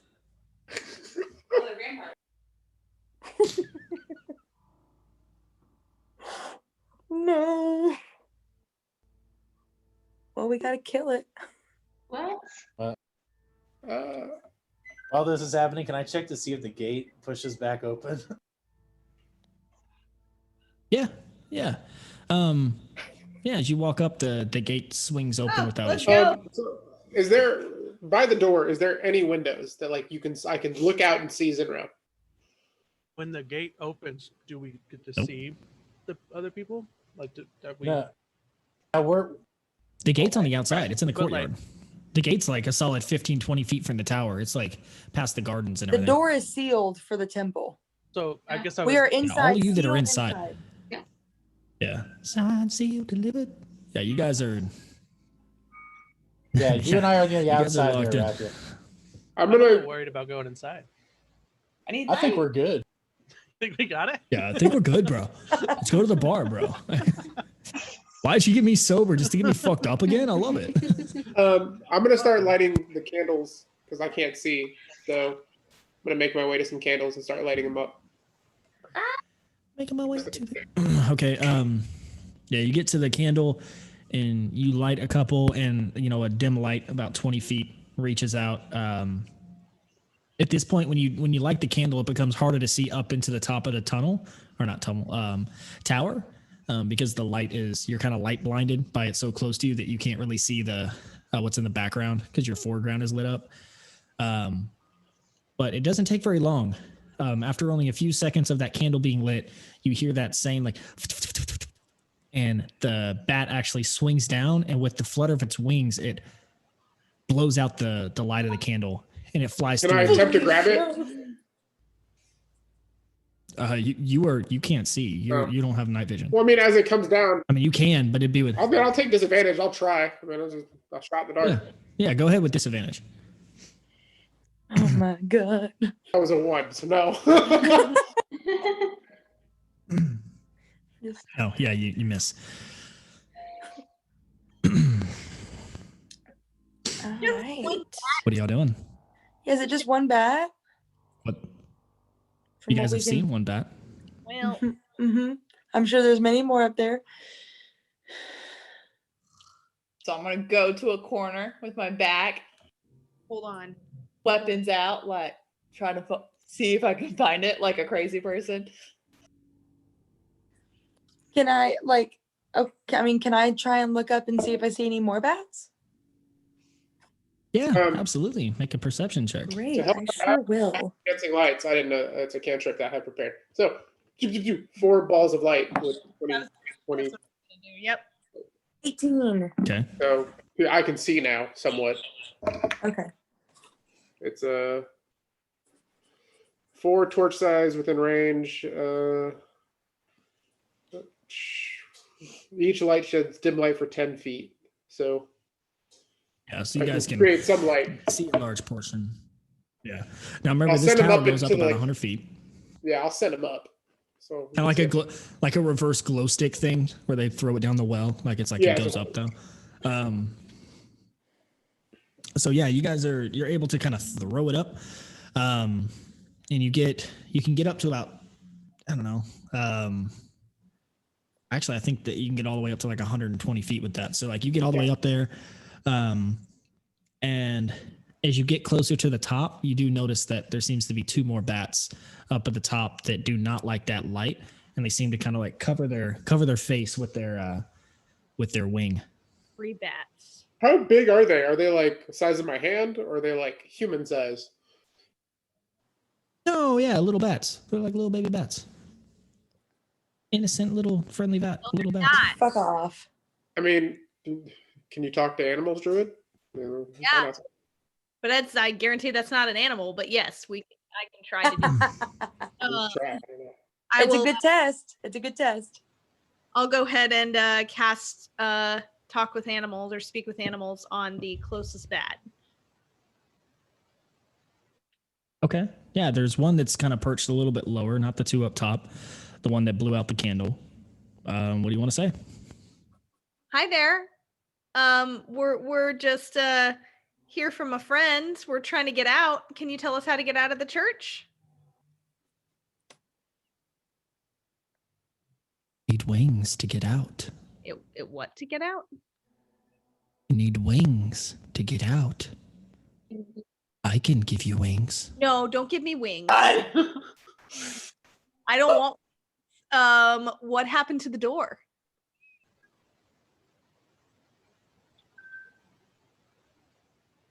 The door was an obstacle.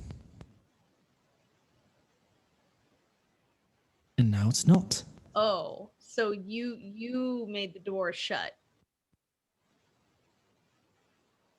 I can make many things Okay, shut. well, you don't need to do that. Ask him where everyone is. Where is everybody? We are here. Where is the rest of It's this. Don't you smell us? Because we smell you. Okay, well, Sage, son of Finry. son of Fenray, what? So something. Daughter of Finry. Yikes. Yikes. Wait, are you the person I spoke to earlier? Yes. Welcome back. Where's Vitra?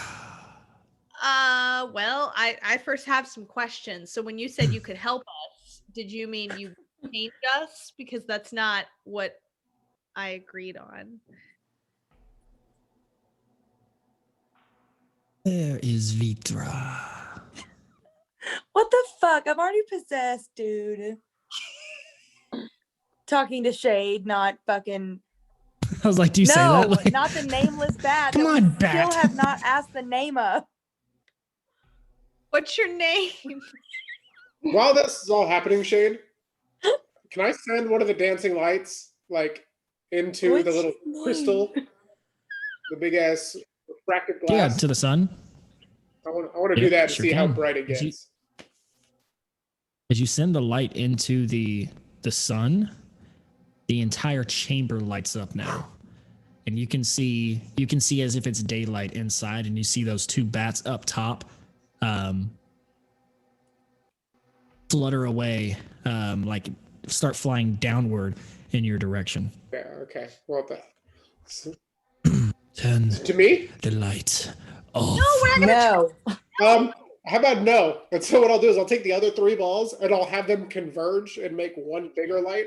You can't, Silex, you can't Oh. hear him. He's only talking to Sage. You don't have to talk with animals. He's not Okay. speaking out I loud. still would take all 3 other balls and make them make one bigger light inside that crystal.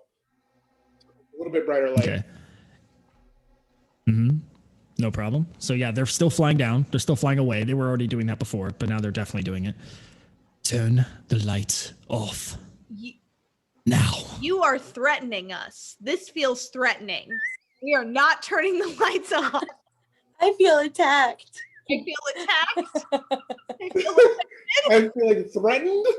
very unsafe.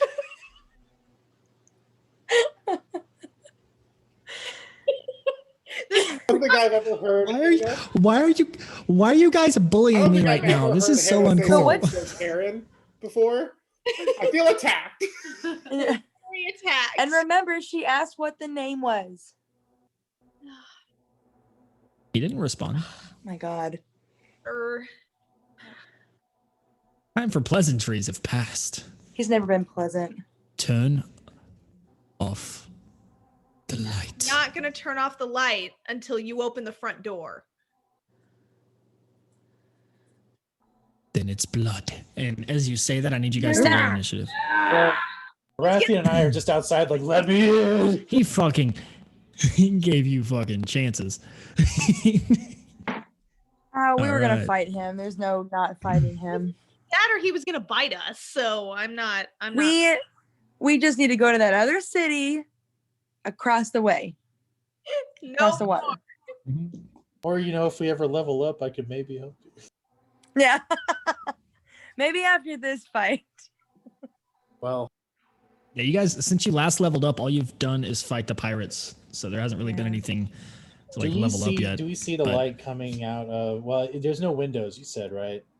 The only place the light's coming from right now is from the sun. Okay. Well, Well, the moon. glass sun. The glass.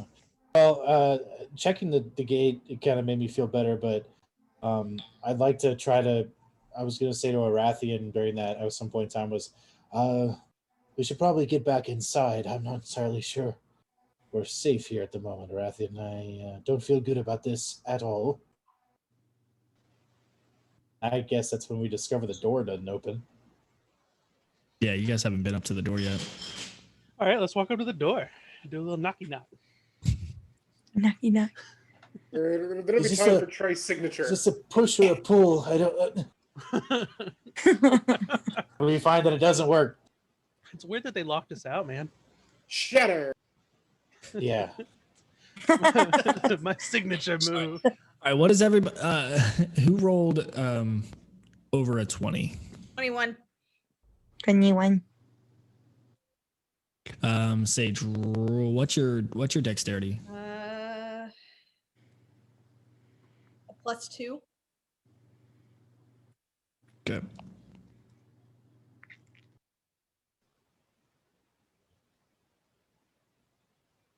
All right, who rolled 15 to 20? Or did anyone else roll over a 21? No? Okay, yeah, who rolled 15 to 20? Bree, what'd you get? 18. Nice. Okay. Well, that's it. Nobody else. Oh, this is gonna be rough. Yep, nobody else. All right, 10 to 15? 12 for Silex. Rain got 10. Spell like that. Hey, you guys Okay. have fun, all right? You said Rain got 10? Yeah. Okay. All right, and then 5 to 10. Got 6. Oh no. Damn. Okay, Arathian, Freyr, and Zinro. What the hell did y'all get? I didn't know you wanted us to roll because we were outside.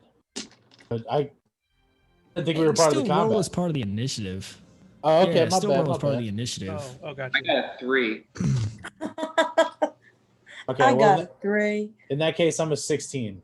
And so. I'm a 2.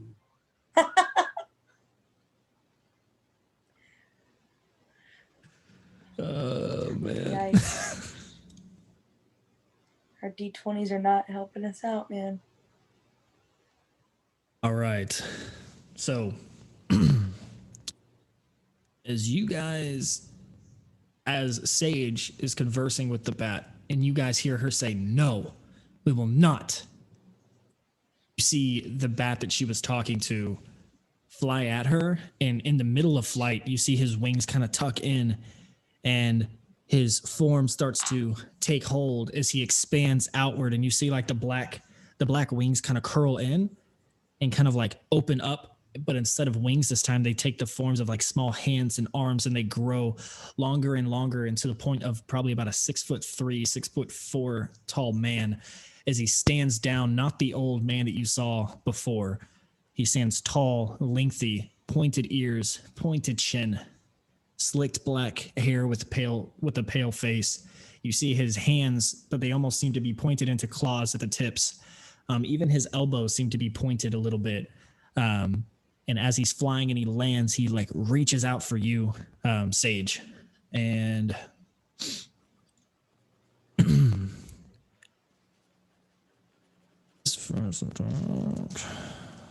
I'm the worst cleric his first ever. attack. Sorry, go ahead. I was gonna make he's gonna take 2 attacks to you, Sage. First is a natural 1, so he misses.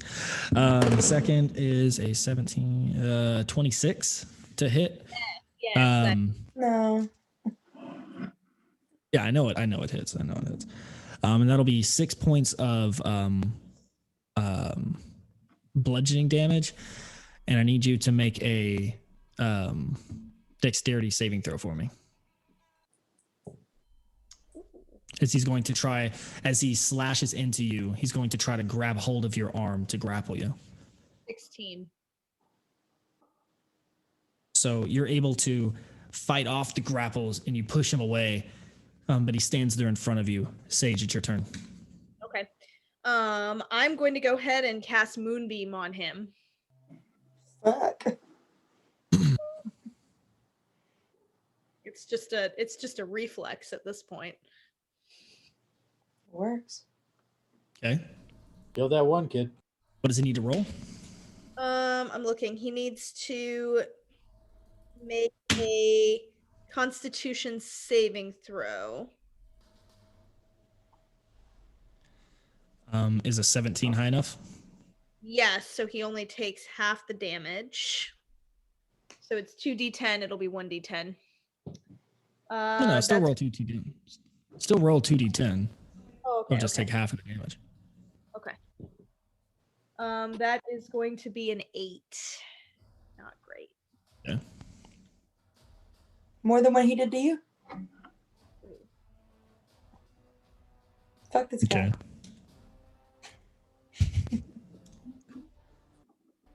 Kree, you're up.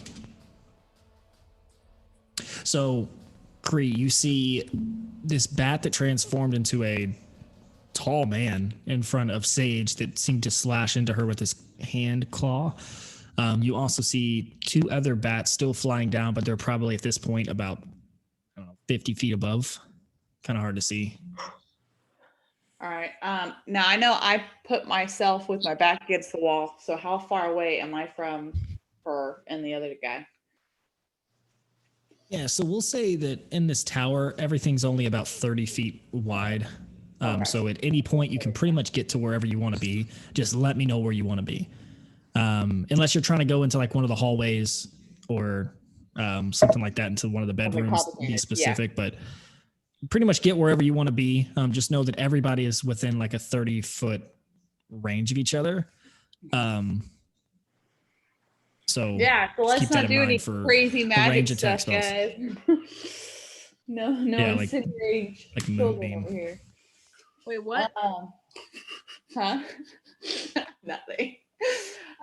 Okay, so yeah, I'll try to swing at or go to the guy that's at Sage right now and try to go for two hits.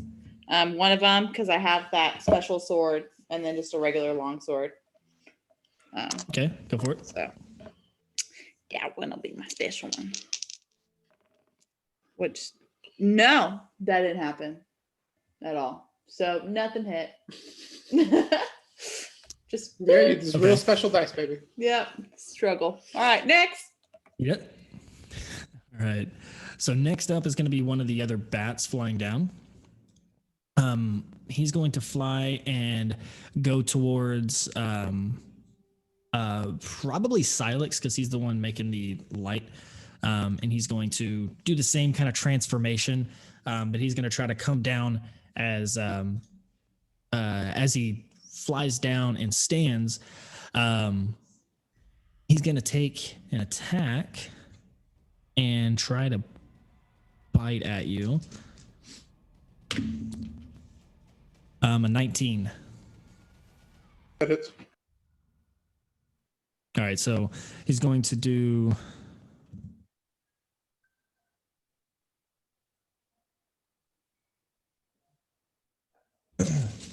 Should have got on my dice, all of them for this. So he's going to do an initial 4 points of piercing damage. And then he's going to do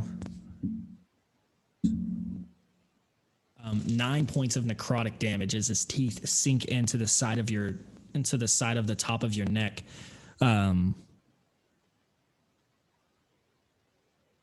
Yeah. And that's it. That's all he does. So he sits there and bites into your neck, and then he stares at you with the drip of blood from the fang tooth that he has. So 13 points damage overall? Right. 9 of them necrotic. Oh no! I passed my Is he a vampire? check for dancing lights, so the lights are still up. Might be a vampire. Okay. Is there anything else I need to roll?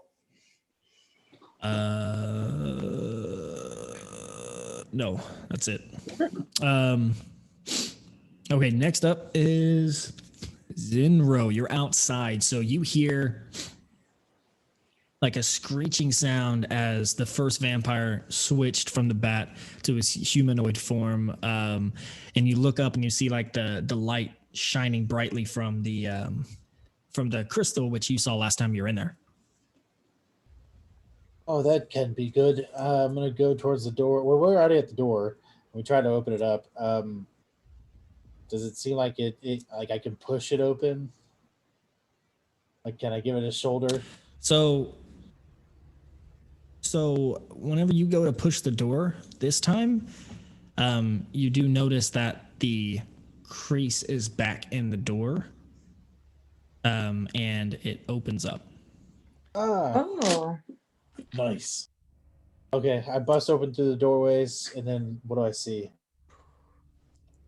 See everything that has been going on. All right. I am going to. Whenever that first vampire took damage, he dropped his concentration on the door. Ooh, nice. I am going to go ahead and cast spiritual Silex, weapon. you're gonna be up next, by the way. Cast spiritual weapon as a bonus action, and I'm going to put it towards whoever attacks Silex. There's a guy on Silex, right? Oh yeah, Okay. yeah. He's still got his blood on his teeth. As a bonus action, I can summon it and attack with it, so I'm going to do that. I'm willing to bet that a 9 doesn't hit. No. And then I'm just going to the orbs are still up, so I'm just going to get my mace ready and run in towards the middle of the fray with my spiritual weapon there. Awesome. All right, Silex, you're up. So I'm gonna use my bonus action for my flight ring and take flight. And then I'm gonna use my my armored gauntlet, a charge attack, which is lightning, which I rolled a natural 24. So Nice. Okay. Rolling shit. Good job. Okay, so it's 1d6. You're just gonna do max damage, right? Yeah. Or is What's it the during your roll? what are you hitting? Is it like an area of attack, or is it just like a? No, single it's like impact of lightning it's like a lightning shot. It's just like a charged lightning. Okay. Cool. Does he have to So that would save or be- anything, or does it just take impact? It just takes damage. It's 2d6 plus 4. So Okay, go ahead. you were gonna roll it? I rolled a natural 20, so I don't know.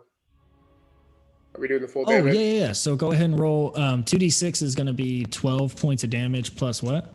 4, so 16. 16 points Yeah, of damage. so it'll be 16. Yeah, so 16 points of damage. And then I'm gonna Nice, fly okay. up about 40 Um, feet in the air. Oh wait, no. That'll be 24 plus 4. Okay. Because remember my rules for crits in this game, because I want to reward crits, is going to be max damage doubled. Okay. So then A 24. crit on something like that, so it'll be 24. Yeah, but 28. only the dice roll is double. So 28. Yeah, so 28 points of damage on him. Yeah. Okay. I'll just put my glove in his face. I'll be like, sorry, and then do that, and then I'll fly away. Which I'll take. I know I'm going to take an attack of opportunity. So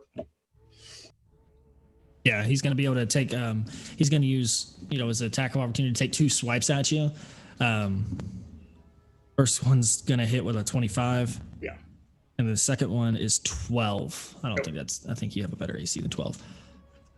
Okay, so that first. Keep going up and down on this.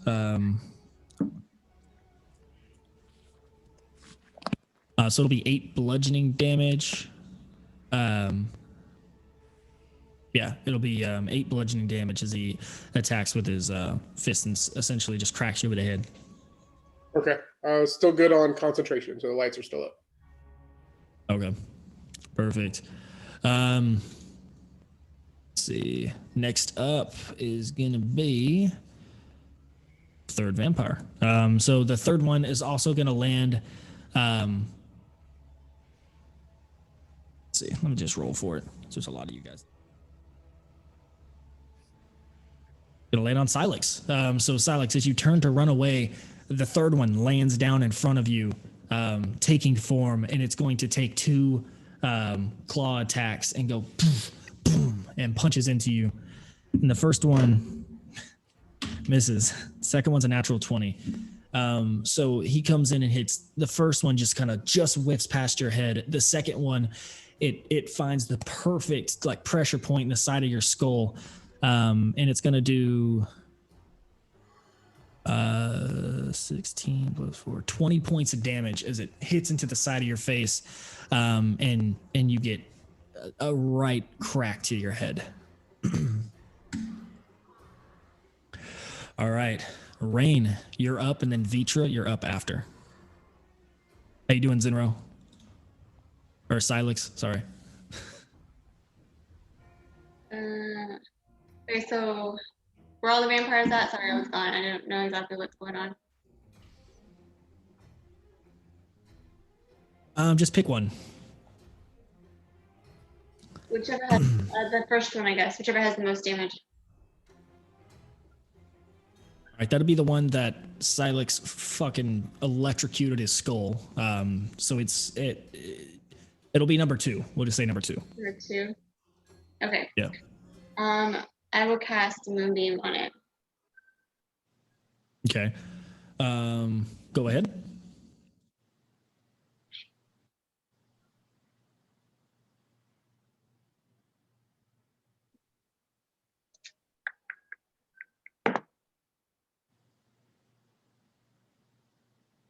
Uh, 19 plus spell attack.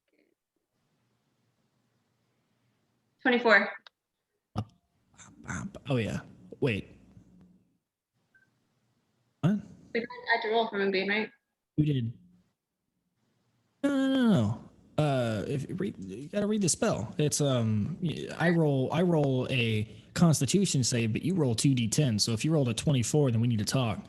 Because the most that could be is 20. But he does make that Constitution save. He rolled a 19 on the die, so he's gonna save. So just roll 2d10, and he's gonna take half that damage. Okay.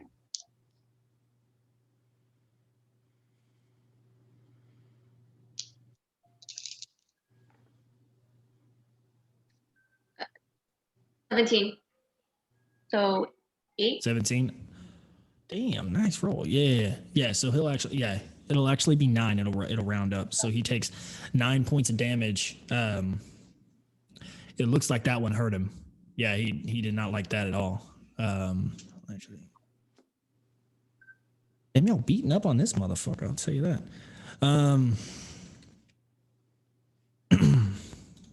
All right, next up is going to be Vitra, and then Freyr, you're up. All right, I'm gonna do an unarmed It's strike. Vitra, Freyr, or Rathian. I'm gonna do an unarmed strike against the first one that attacked Sage. I got an 18 to hit. Yes. Okay. Yeah, that hits. And then that's 7 points of damage to him. Okay. Now, with unarmed strike, let me look something up real quick. Okay. Sorry, this isn't nothing to do with you. Okay, no, that's fine. That answers it. All right, so yeah, you crack him upside the head, and he's like, "Meh, ow." Meh. All right, is that all you're doing? Are you moving or doing anything else? You know what? I'm gonna use one of my key points and do 2 extra unarmed strikes as a bonus action. Go Just for it. the hell of it. Give me the All old right, I got a pop. 22. And the last one doesn't hit. Yep. So What'd you that's roll? 8. I rolled an 8. Oh, yeah, no, it's not. Yeah. Okay, so you did 8 and- points of damage on that second unarmed strike? Yes. So that'll be 15 total on that guy. Gotcha. Yeah. Yeah. Now I'm yeah. good. But I'll just stay there. Okay, cool. Freyr, you're up, and then Arathian. I'm gonna cast Magic Missile, and I'm gonna give 1 to each of the vampires. Go ahead and roll damage. 5 for the first one. Okay. 2 for the second one, and 3 for the last one. All right. Anything else you're doing? No, that's it. Okay, perfect. Short and sweet. All right, Arathian. The drunken gate goblin. What you doing? Less drunken gay goblin. Yeah. Gay Yeah, goblin. there all we right. go. I There love we go. trolls. So who's got the most bat boys on them at the moment? The second one. Oh, nobody. The first one's still on Sage. The second one's kind of standing on his own, and the third one is on Silex.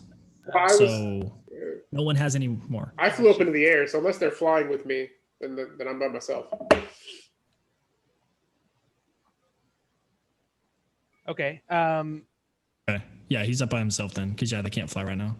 Gotcha. So Sage would be the one. I'm gonna go ahead and cast Enhance Ability on Sage and give them Bear's Endurance.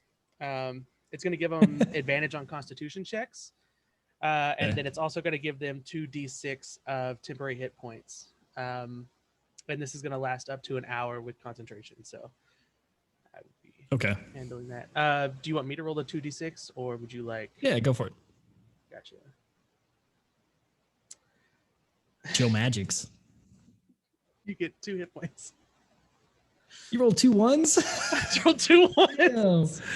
Damn. I'm super excited for this performance. I'm probably gonna have to make tomorrow.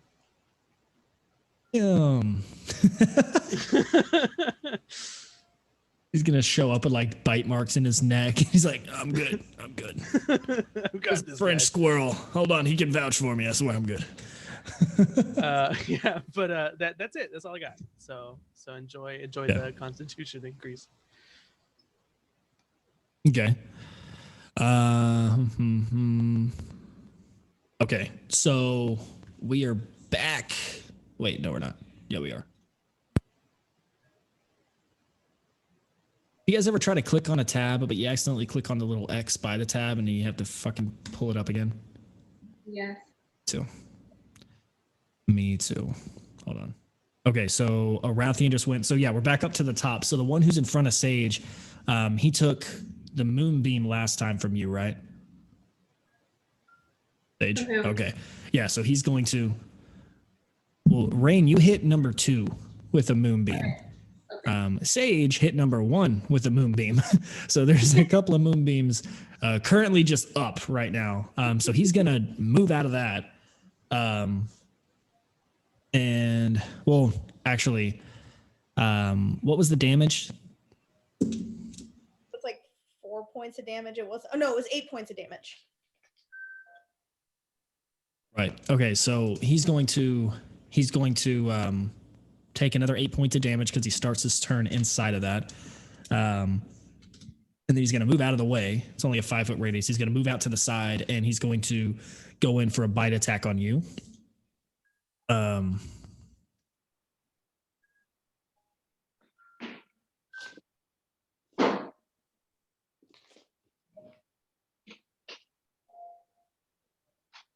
Oh, actually, no, he's not. I lied. He's going to take 2 melee attacks.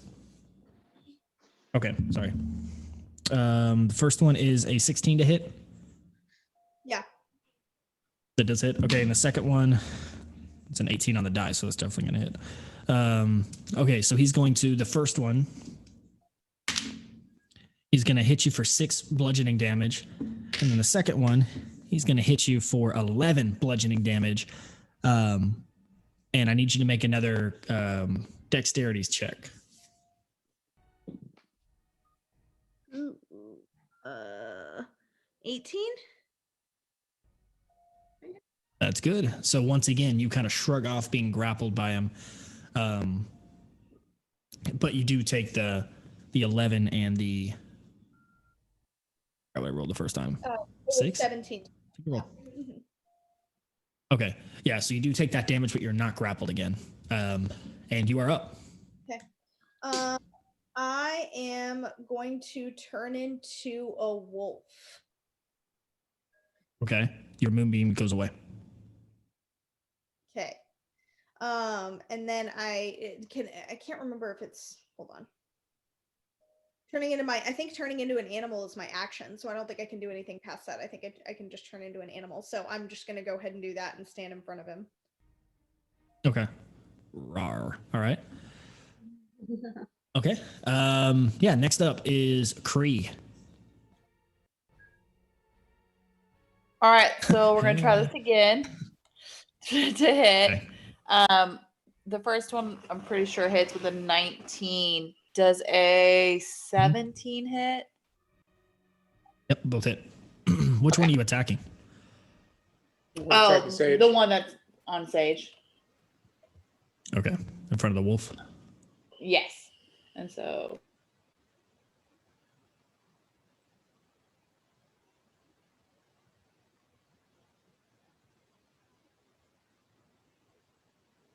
so 14 points of damage total. Okay. What are you attacking with? The new sword or your regular sword? Both. She gets 2 attacks from So one of them. Okay, so which one is the new sword? first one. The first one. Oh, well, I guess the And how much was that? one.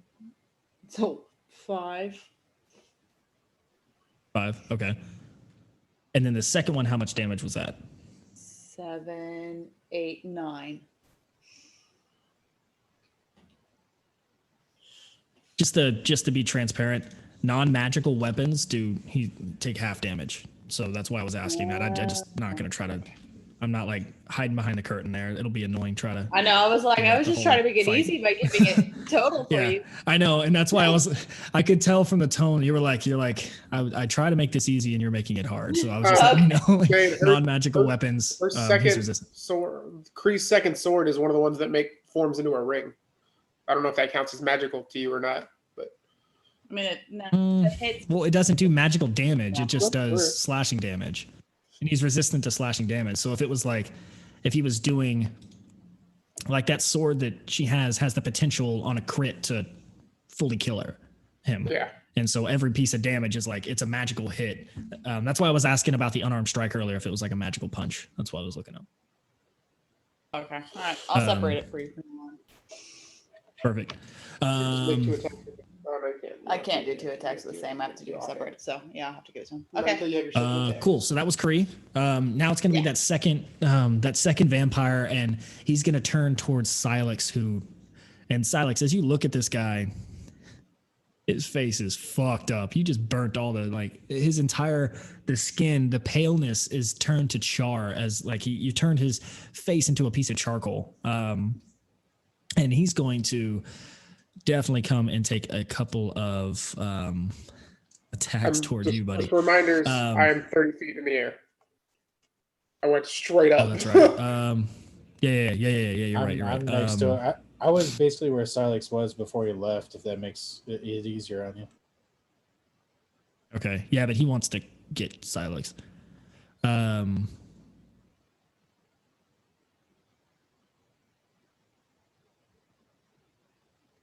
Well, you're 30 feet in the air? Yeah. I can only move 30 feet, so without dashing. He's gonna look up at you, and you're gonna hear this like humming shriek, like, and I need you to make a wisdom saving throw.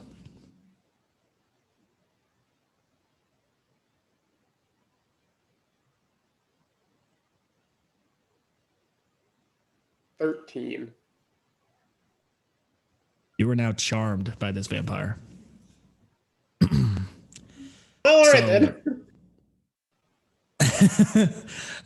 So the charm target regards the vampire as a trusted friend, to be heeded and protected. Although you are not under the vampire's control, it takes the vampire's requests or actions in the most favorable way it can. It's a willing target for the vampire's bite attack, which earlier when I bit you, I don't remember the damage that I did from that. 9 points of necrotic. But just pretend. Okay, add back the necrotic damage, because pretend that I didn't bite you, because I didn't realize that I can't bite you unless you're grappled, and I didn't have you grappled. That's why I started to bite earlier. I just didn't read all the way through. So ignore that necrotic damage because I fucked up. But now you are a willing target to the bite attack. Each time the vampire or the vampire's companions do anything harmful to you, you can repeat the saving throw, ending the effect on its success. Okay, so anytime you get like affected, you can try to save to break the charm. Okay.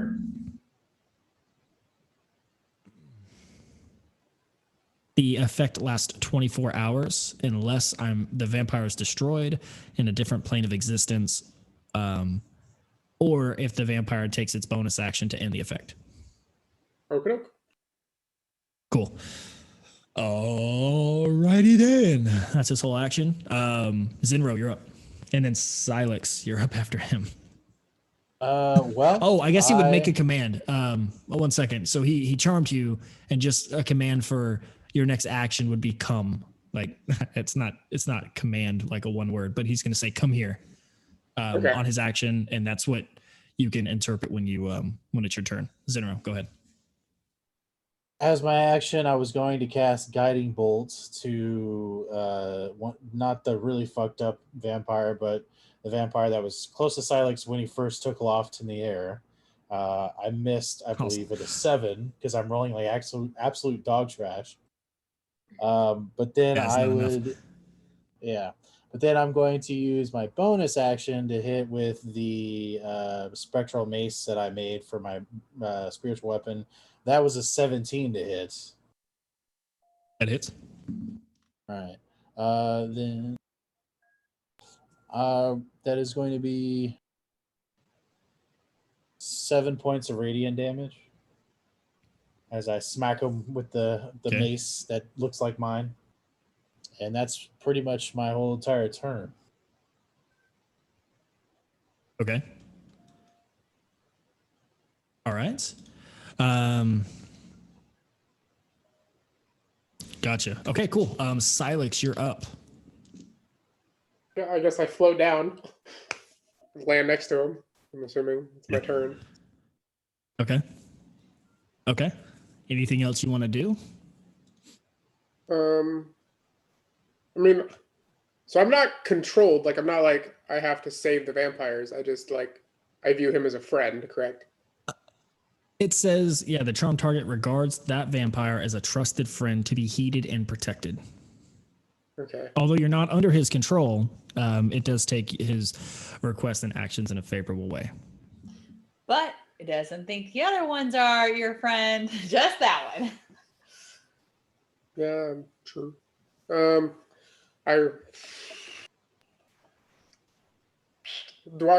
I'll let the DM decide this. Do I still think of them as my friends as well? Or do I view them as enemies right now? Yeah. Okay, well then I'll shoot the one. I mean, none of them are attacking you, or none of them are attacking him right now. They're attacking the other one. Okay. But so then yeah, I'll if shoot you see someone attacking the you. other vampire that is attacking Sage with my lightning. Lightning. 17 to hit. Ouch. Yep. Damn, y'all are rolling good on your hits. Well, except for Zinro. 12 points of lightning damage. Okay. That's the one attacking Sage, you said? Yes.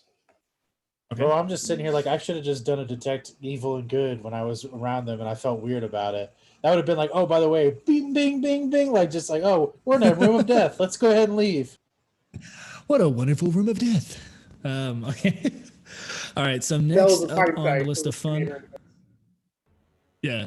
Next up on the fun list is the third vampire, who has been relatively untouched. He's going to see what has transpired. He's going to see that the other one has fallen. The flying guy has come back down. One of you guys turned into a wolf. And you're going to see, for those who are looking, you're going to see kind of the eyes of his, or the darkness of his eyes go pale to like a bright, not bright, but like a pale white. And you're going to hear him make this soft howl like, oh.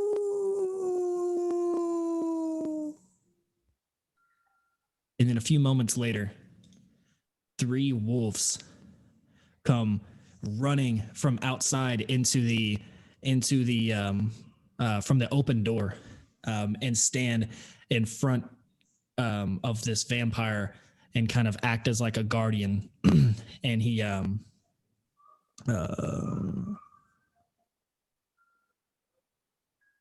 and that's actually all he can do right now because the summoning and them getting there in one round was it. So, so that's he's protected now by 3 wolves at his feet.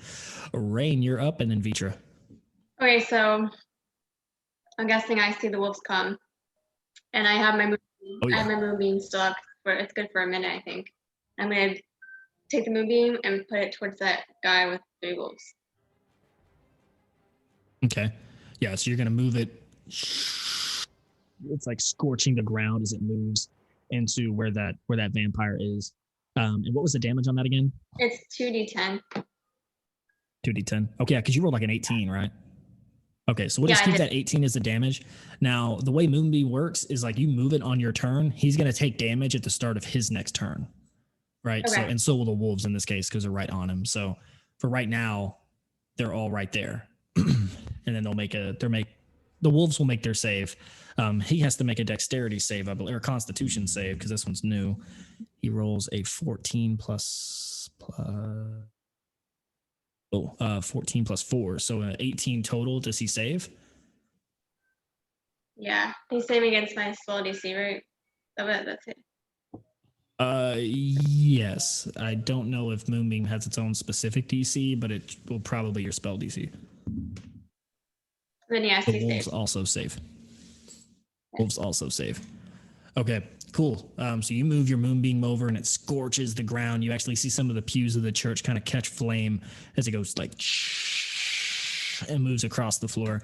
That was Rain. Vitra, you're up. All right, I'm gonna do my little one unarmed attack on the one that I hit last time, number 1. That was with Sage.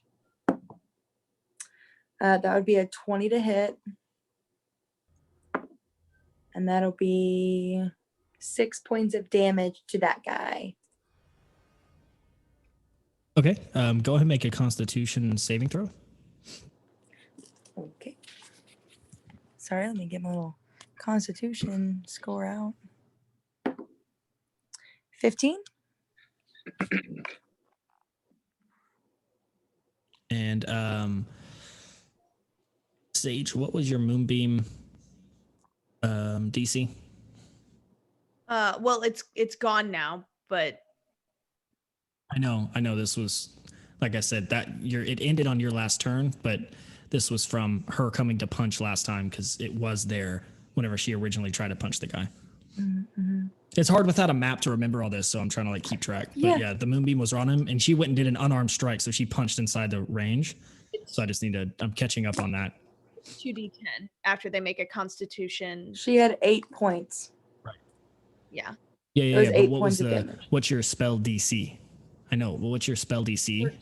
Save. Like, what does she need to save against? 13. Okay, so she saved. However, Vitra, if you remember that sheet that I gave you, this is radiant damage. So you do take half damage, but you also take double damage. So it's just full damage. Cancels out and you take 18. Okay. Yep. Or not 18, 8. She didn't roll. That was Rains. So we Thank can you. see that Vitra's taking damage from Sage's. The moonbeam. Yeah. I didn't even think about that. I'm dumb. But you guys saw that 6 seconds ago. Now the moonbeam's gone. Now she just went up and punched the guy again after she already got her moonbeam tan. So now she went and punched that guy, and that's gone now. So she's just wailing on him. But there is still another moonbeam up, but it's on its way moving over to where the third and the one guarded by wolves. Okay. Freyr, you're up. And Arathian, you're up after that. Which vampire has the most health? The one guarded by wolves. All right, I'm gonna cast Witch Bolt on him then. And Okay. I rolled a natural 1, so I'm gonna use one of my numbers. I have a 16. Does that hit? Okay. A 16 just hits. Okay. And then it's 1d12 damage, and then it's concentration up to 1 minute. And on every turn after that, as long as I still have it on him, I could just roll damage and continue doing lightning damage. Nice. Okay, cool. So yeah, it So that's sticks into him. Yeah, so that's 8 points of damage. Okay. And then I'm just gonna keep it on him. Okay.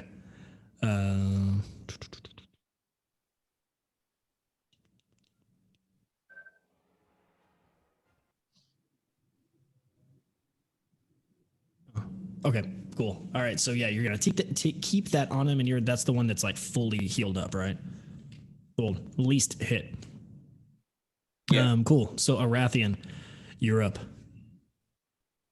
All right, so I'm gonna go probably to the same one, the one with the wolves. He seems the most intimidating, and I'm gonna throw a vicious mockery his way.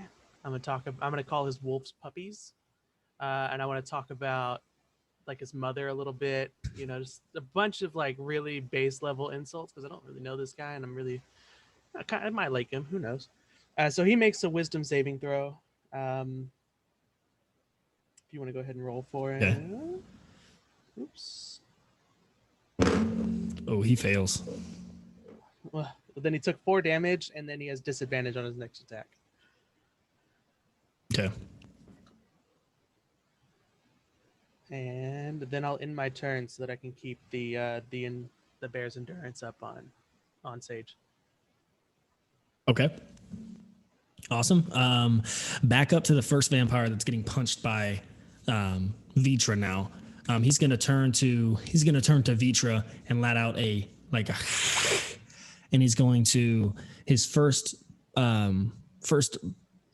He's going to try to immediately grapple. So I need you to make a dexterity save, Vitra.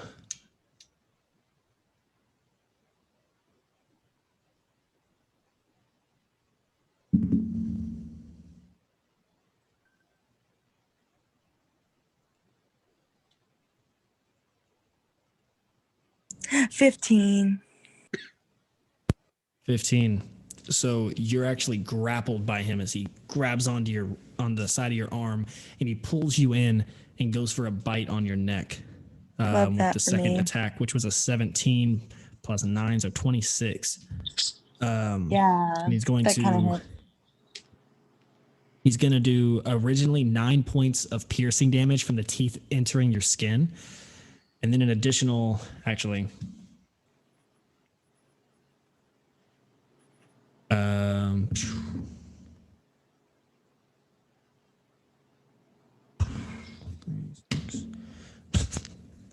he's going to do an additional 14 points of necrotic damage. But I have resistance to um, that. yeah, take that to 7 points of necrotic damage as he bites in, and you kind of feel this like life force try to suck out your being. So it's 9 So the points original- piercing plus 7 points, so 16 points. Right. Yeah. Total. Okay. Just making sure. Yeah. And then next up is Sage or Sage. I am going to cast Produce Flame, and I'm going to throw it at the. Oh no, I'm a wolf. Never mind. I'm not doing that. I was like, that's cool. Fireball out of a wolf mouth. Nope. So I'm going to go ahead and attack the one in front of me, just with my bite. Yep. Go ahead and roll. It's going to be a 16. That just hits. 2d4 plus 2.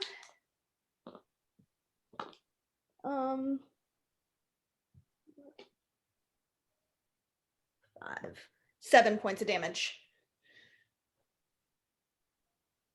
Okay. That is what I'm doing. Okay. Yeah, you like bite into his arm. He looks down at you and kind of like hits you on the head to try to get you to release. All right, next up is Kree.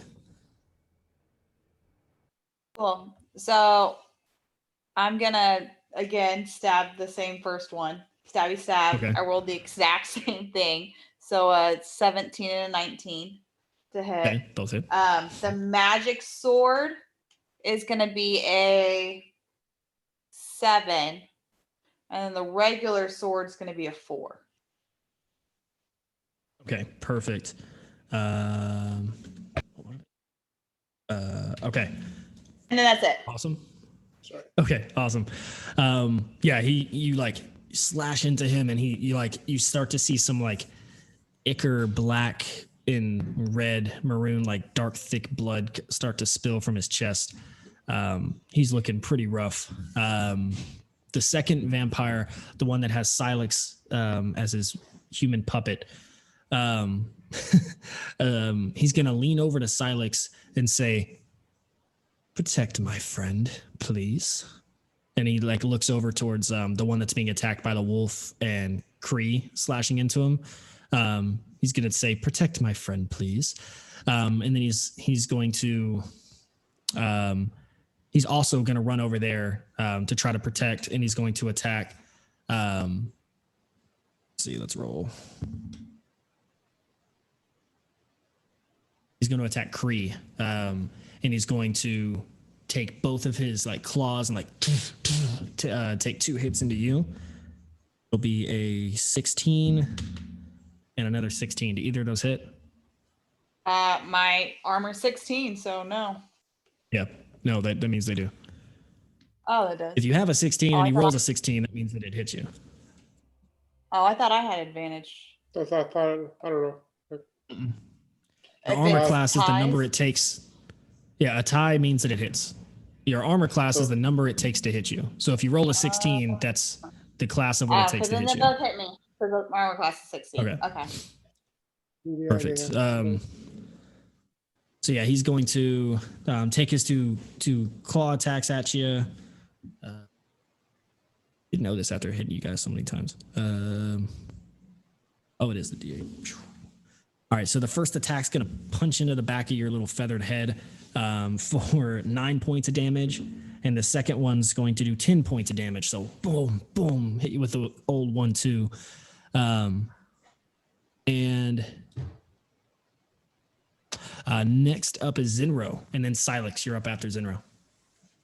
I'm gonna run over to Vitra, who she's being grappled right now by one of the vampires, right?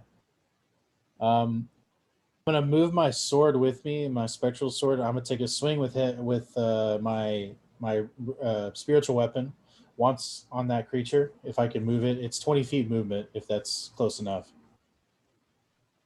Okay. And Yeah, that is everything's within 30 feet here. All right, that was a 22 to hit, so I actually rolled well. I'm gonna roll damage for that. 7 points of radiant damage. I swing onto him, and then I'm gonna wrap my arm around Vitra's waist in preparation for the next turn to try to maybe pull her away from him.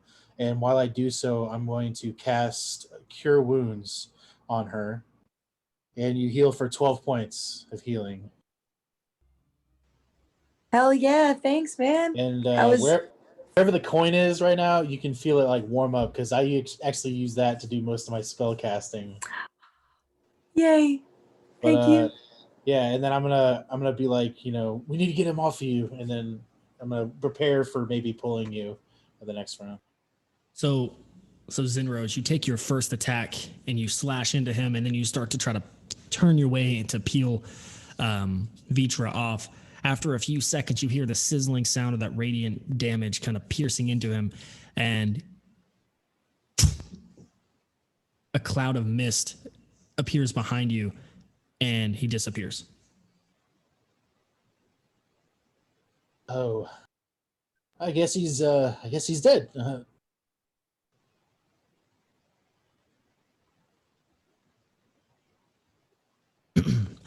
Next up is going to be Silex. But there's no more vampire over there, correct?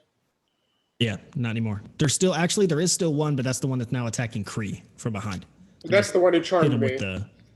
Yes. Yes, Okay. that's your buddy. That's your good friend. So does his command go null and void then? I'm confused. I mean, yeah, he's not around anymore. I don't. Or So can it I seems like it's try pretty and open save to from interpretation. it? Like, I mean, it's been 2 turns with it. Can I try and?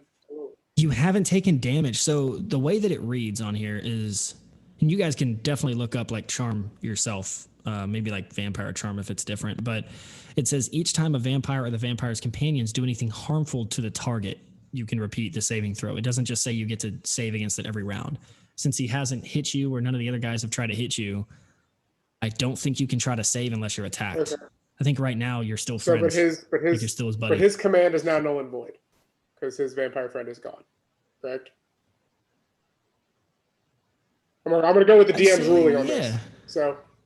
Yeah, because so the way that I view charmed is kind of like command word, right? Where it's like it's got to be very specific instructions because it's super open, right? Like it says that you're not under the vampire's control, but you take it in the most favorable way, right? So he didn't say go kill somebody; he said protect. Well, he said protect my friend, right? This guy's also your friend now, so maybe. Now that one's dead, I don't know. You can kind of play it however you want. He just said, protect my friend. Those were the only instructions he gave. So play it how you want.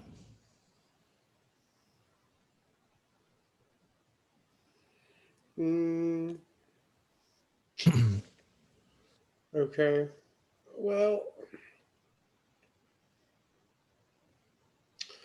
the only thing I can think of is either to stop them from fighting, to separate Kree and the vampire, or to fight the other one to get the other fight to stop, because then they're not going to fight. So let's roll a dice. Let's see what I'll do. 6. That's what I do. So we will go attack the one with the wolves. What are you doing? We can't hear it. I don't know. The music's like super intense I right can't now. hear the music, so It's a little quiet on your Oh. end, yeah. I mean, I can hear it just a little bit. Oh, Oh, okay. okay. So yeah. what Sorry. I'm gonna do It's louder in my ears. is I'm gonna run over to the one with the wolves. And then as my armor manifests, I want to kind of like yell out and do thunder wave. So they kind of like they coincide. Like my armor okay. comes out in this big, loud. Okay, go ahead. Constitution save.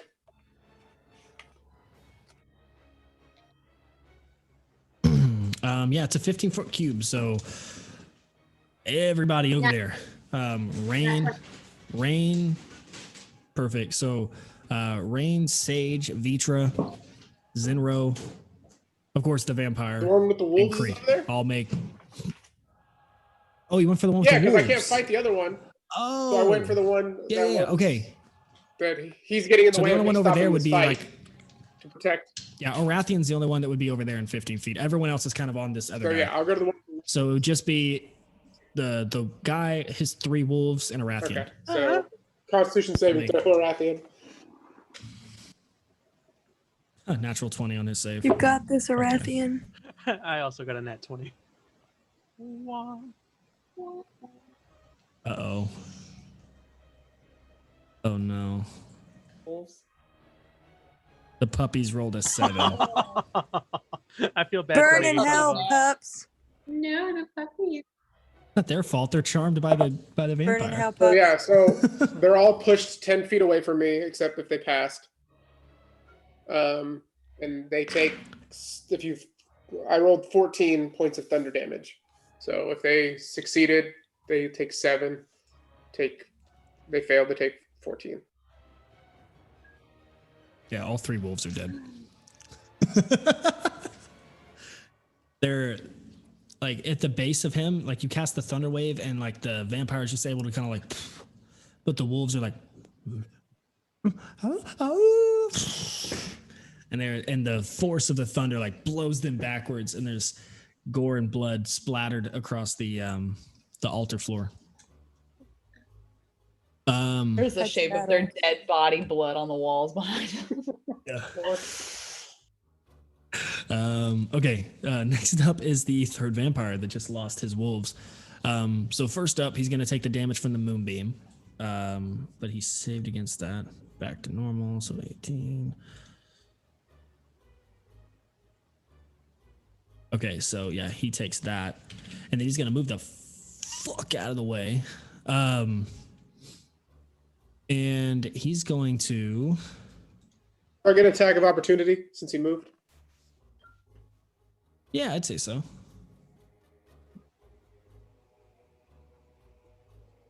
So 23 to hit with my lightning launcher. Just barely tickles him, yeah. Okay.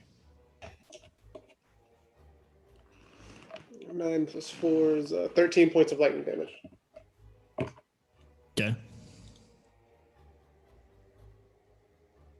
Okay, yeah, and so he's going to kind of break away from this whole like radiating sunbathing time period, and he's going to go over to where the other one is like beating up on the bird. And let's see.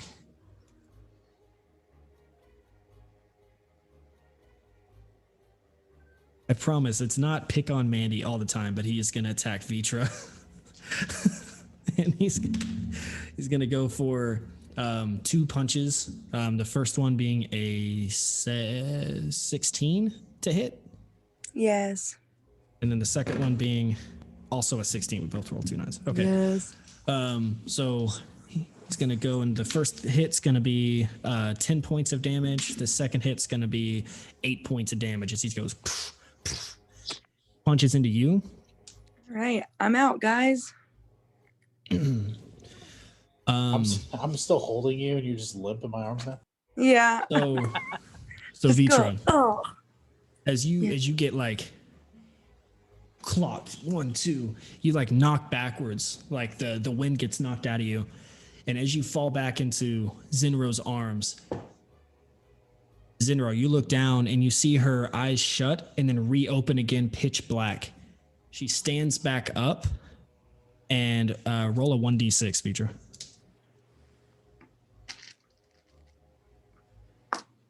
6. You get 6 hit points back. The eyes, the black in your eyes stay black, and as a reaction,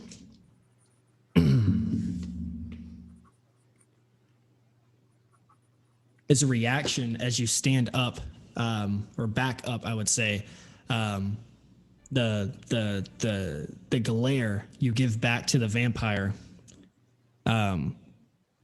causes him to turn and run away from you. Hey, all right. I'm scary now.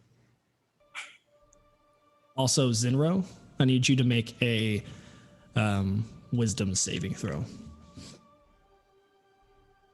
Alrighty, bitch, be scary.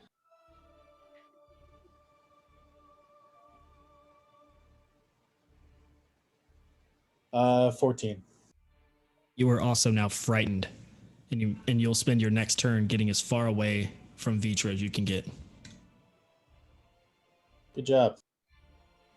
Speaking of, It's not my fault. I'm sorry. Rain, it's now your turn, and then Vitra, you're up next.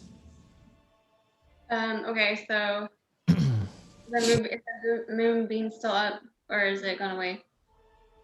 You haven't been hit, so it's still up. Okay, so I'm Well, gonna. you haven't casted anything else, right? No, I haven't. Yeah, so yeah, it's still up. Okay, so I'm gonna take moonbeam and whatever vampire that didn't run away, I'm gonna put it on that vampire. I guess the one that's attacking Cree. Okay. Yeah, you can do that. The one that's still there, yeah. Yeah, you can still do that. Okay. There's still 2 up. One of them is like punching, is like wailing on the back of Kree's head.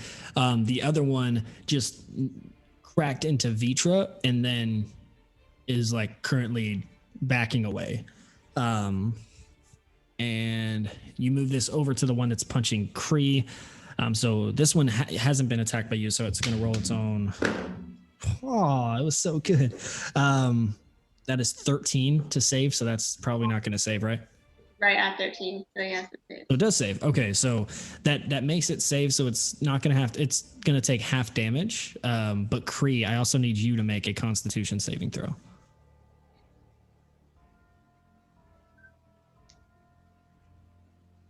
I failed. I got a 2. Okay, so you'll take 18 points of radiant damage on the start of your next turn. So I'll help remind you.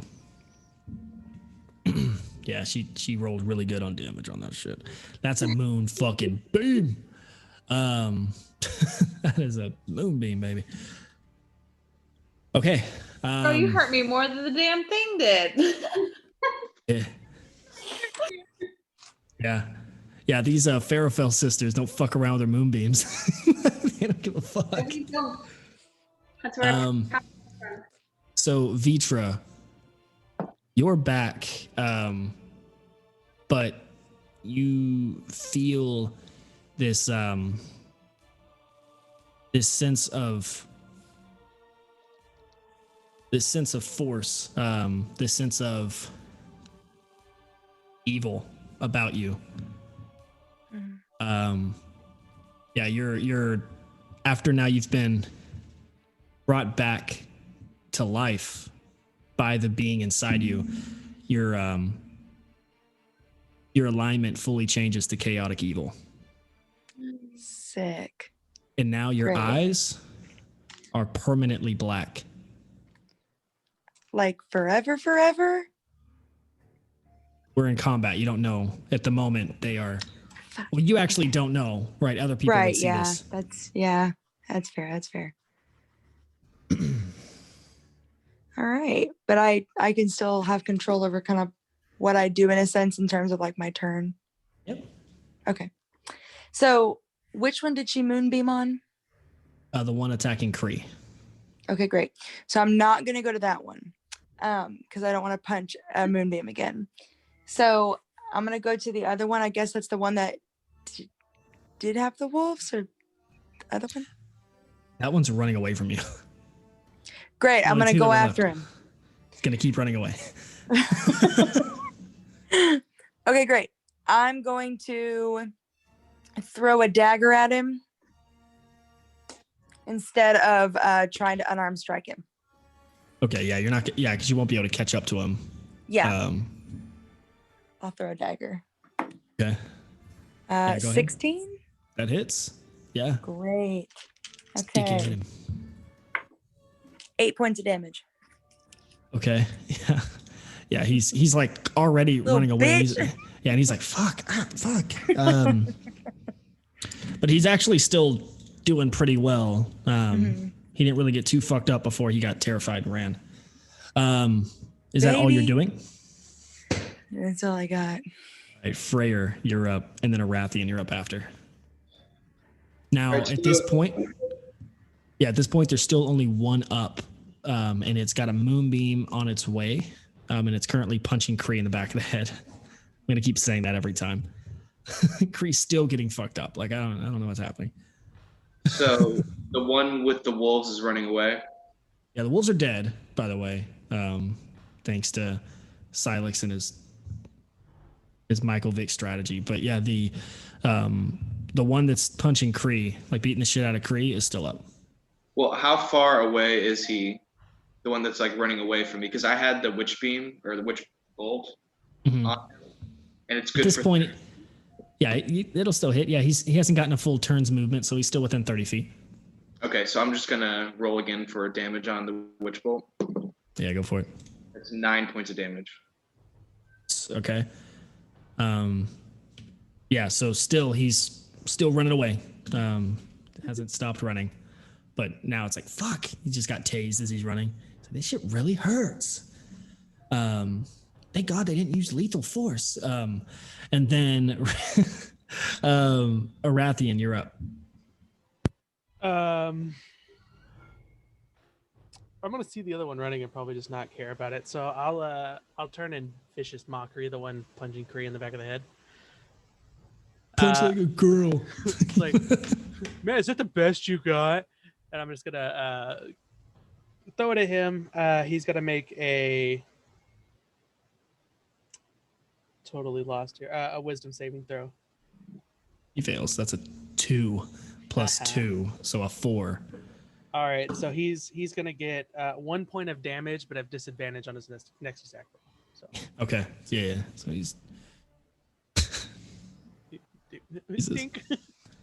I'm basically So made right- an unarmed strike, and yeah. So right now, this fucking vampire, this guy, just so y'all can see what's behind the screen on me. So he's currently charming Silex. He's got a moonbeam about to hit him, and he has disadvantage. He just like everything is piling up against him. Jeez. Okay. Well, that vampire's dead, so he's gone. Sage, you're up, and then Kree, you're up next. You're muted, Hannah. I still have Guy in front of me, right? Or is he gone? The one that was punching Kree, like beating the fuck out of Kree, senseless. Yeah, old man. Yeah. No, old man dead. Oh, okay. Okay. I'm sorry. I went to walk the dog, so I missed a little bit. Okay, so we have Guy punching Kree. Yeah, just wailing on him, like. All right, I'm Okay. gonna go ahead and rush that vampire because I'm still a wolf, and I'm gonna Okay. go ahead and take a bite at him as well. Arr. Okay, go for it. It's gonna be a 17. It's not safe to be a wolf around here. Yeah, that hits. All right. That is another 7 points of damage. So before you do any damage, as you run in there like the genius wolf you are, your sister's moonbeam moved over in that place, and you run in there like, because you're a wolf, right? You're not smart. You don't know what magic is. You see this guy, and he's like lit up like a cracker, and you're like, oh, a tree. Ah! And you jump in there, and because Well, okay, you got to roll Constitution technically. Go ahead and roll con. But I don't know if it's going to make a big difference. Yeah, that's a 2. That's a 2. So as soon as you jump into this moonbeam to like bite into him, you just instantly turn to like dog dust as you jump through, and it's just like 18 points of radiant damage just torches you, and you turn back into Sage, a bit confused, but also right at the edge of the moonbeam. Now you won't take any damage from this on this turn since you already did, but just know if you stay within this moonbeam, you'll take damage at the start of your next turn. Okay. But you aren't able to get the full bite into him because as you jump into the moonbeam, you turn to doggy dust. Okay. This is not a safe temple for fucking dogs. Like, don't bring them here. I thought this was a holy place. Not a safe temple at all. Dogs. Smells like not shine on dogs. Oh, it does actually. Soul, And it fucking Soul doesn't seem like a destroys 'em. very cool guy.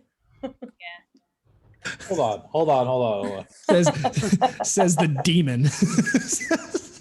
He's not a cool guy. Yeah, he Says doesn't seem very great, guys. Yeah. 2 out of 5. 2 out of 5 I can give him. Okay, Kree. Start of your turn. You did you save against the moonbeam? I don't remember. No, I took full 18 damage. So yeah, you took 18 damage at the start of your turn. So some of your feathers are scorched. And you're just getting the shit beat out of you from this other guy. Like, I mean, you're gonna need some band-aids and an ice pack. But what are you doing? So I'm gonna use my bonus action to do a second wind to get a little bit of health back. Okay. So that's a whopping 7 points. Yeah. I mean, I'll take it. And then I'm gonna do one attack, which was 21 to hit. damn, Which yeah, got- that hits. And then so he'll take with the magic weapon, so he'll get 4, 5, 6 points of damage. And then I want to get the fuck out of this beam. So I'm gonna fly out backwards as fast as I can. Unfortunately, he's gonna get an attack of advantage. Yeah, but- he's gonna take a swipe at you with disadvantage here. Probably gonna miss. Yeah, he misses. That's a 5 plus 8, so 13. Yeah, that's a miss. Okay. Yeah, he misses. He tries, but yeah, he's blinded by the lights, and he misses. And then that's it. Okay. Blah, blah, blah, blah, blah, blah, blah, blah. Oh, it's actually his turn now because he's right after you. So he's going to move out of the way of the moonbeam, taking an attack of opportunity, I believe, from. Right, Sage is there, and then I think Zinro's still standing beside him. Vitra didn't move; she just threw a dagger. So Zinro's, Vitra, and Sage would be right there. Yeah, I mean, if this is the same guy that attacked her to knock her out, then yeah, I'm there. Not the same one that attacked her to knock her out. He's running away. This is the one that was beating the absolute living bird shit out of Kree. Nah, I wouldn't have been close. I was back with her. Okay. So it'll just be blah blah blah blah Sage and Kree that gets attacks of opportunity against him as he tries to move out of the way of the moonbeam. So go ahead and give a couple whacks his way. Oh, and he takes the fucking moonbeam damage. Fuck. Yeah, your normal stuff. Okay, so 17. Oh, this guy failed. Oh shit. Really? I'm dead. And then 5. Oh shit. Oh shit! But an 18 moonbeam That's to a 36 points of vampire damage to a is a vampire. fuck you to the face. Okay, yeah. So yeah, he doesn't like that. Yeah, what was your? Did anyone hit on the attack of opportunity? Yeah. What'd you hit with? Just with the magic one. It's my Okay. right hand. No.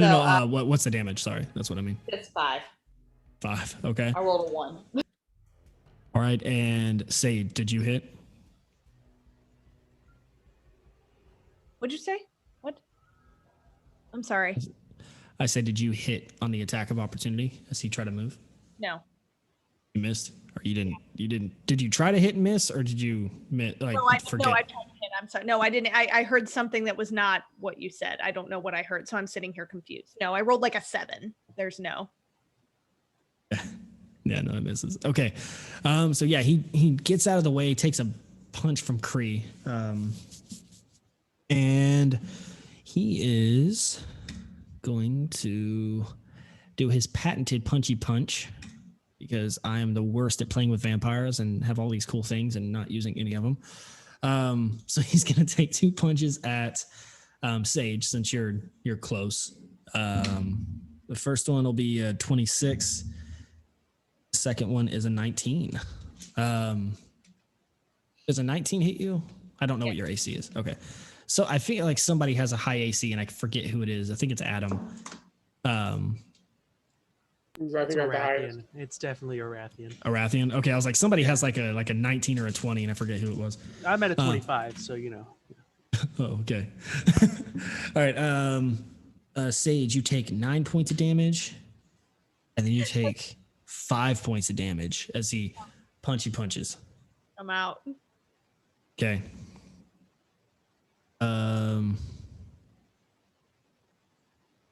Zinro's reaction to that is funny. He's like, "Oh, another one." Let me see what else I got here. My spells. Okay, I'm so real low yeah, on those healings. he hits you with the TKO, and you fall to your knees. They stop the fight. Zinro, you're actually up, but you must spend your turn running away from Vitra. You are frightened. Do I have to do the running at the very beginning? Fuck, let me look up frightened. Hold on. I think so. I think you have to use your whole movement and then you can make your turn.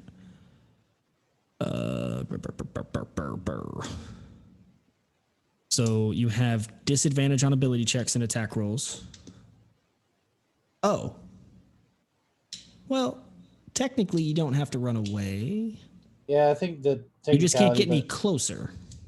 okay, what I was gonna do is, like, if allowable, I was gonna turn around and then close my eyes, and I'm gonna imagine like the sun as blazing as bright as possible in my vision, and I'm gonna say a few like prayers that I would know, and it's like one of those kind of cheesy things of like those who hide in darkness are afraid of light, and then that kind of a thing. I'm going to cast drop my sword because it's going to be concentration that I do this with. Drop my sword, and then I'm going to cast protection from evil and good, which it gives me immunity to fear, charm, possessions for 10 minutes. Okay. And then I'm going to turn around and I see. Oh, I notice.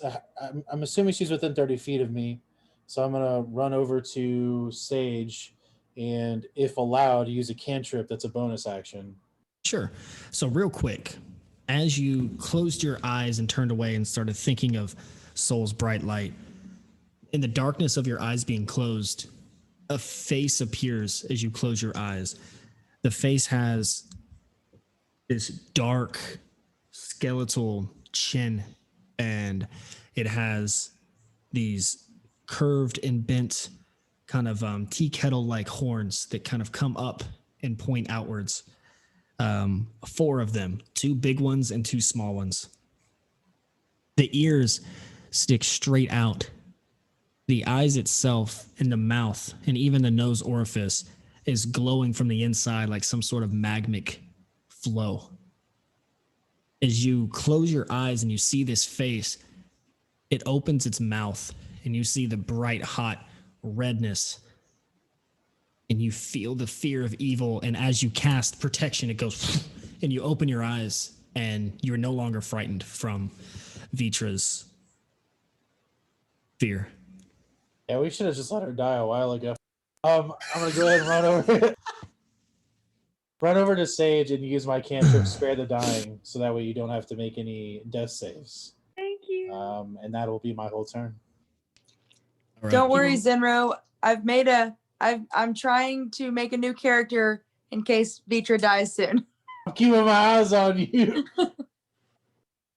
All right. Let's see. That was Zinro. Silex, you're up.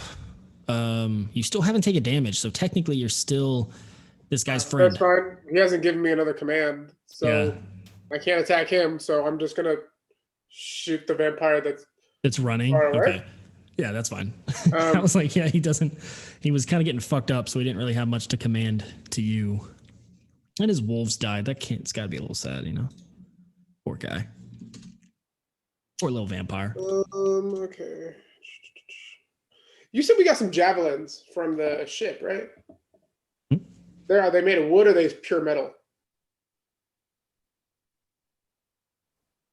The tip would be metal. The That's javelin fine. I just itself need, is I just probably need wood. some wood. I'm gonna take one of those javelins out, and then I'm gonna cast catapult on it, and I'm gonna send it straight at him and try to impale the vampire that's running away. Okay. So try and get him with a stake.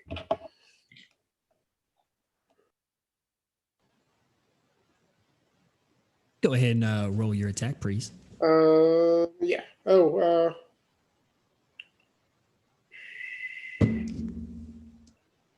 Oh, flies and straight. You got to make a dexterity saving throw. That's an 18. These things are dexterous. Fuck, I think that beats mine. Yeah, that beats my spell DC. So, nothing happens. It misses. Goes whoop. Okay. Bada bing, bada boom. And it is actually that one's turn. So as it like dodges and misses, as you throw it, you actually see it. Actually, for flavor, we'll say as you're throwing this javelin at it, and it looks like it's just about to hit it, you actually see it change form back into that bat and fly up into the sky, fly away.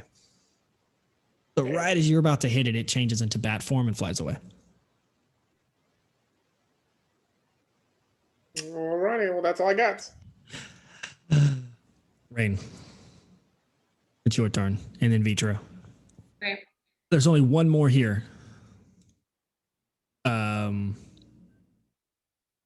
Not looking good. That fucking moonbeam hurt. Yeah, so I'm gonna follow him with my moonbeam. Okay. And also all of your friends. As she moves the moonbeam over, it's also going to be over Sage, Kree, and now Zinro, who just got up.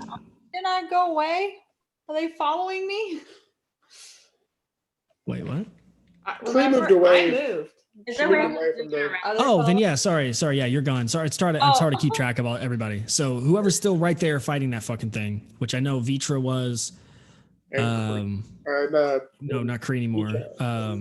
Yeah, Sage. Vitra. I just counted Vitra twice. Sage, Vitra.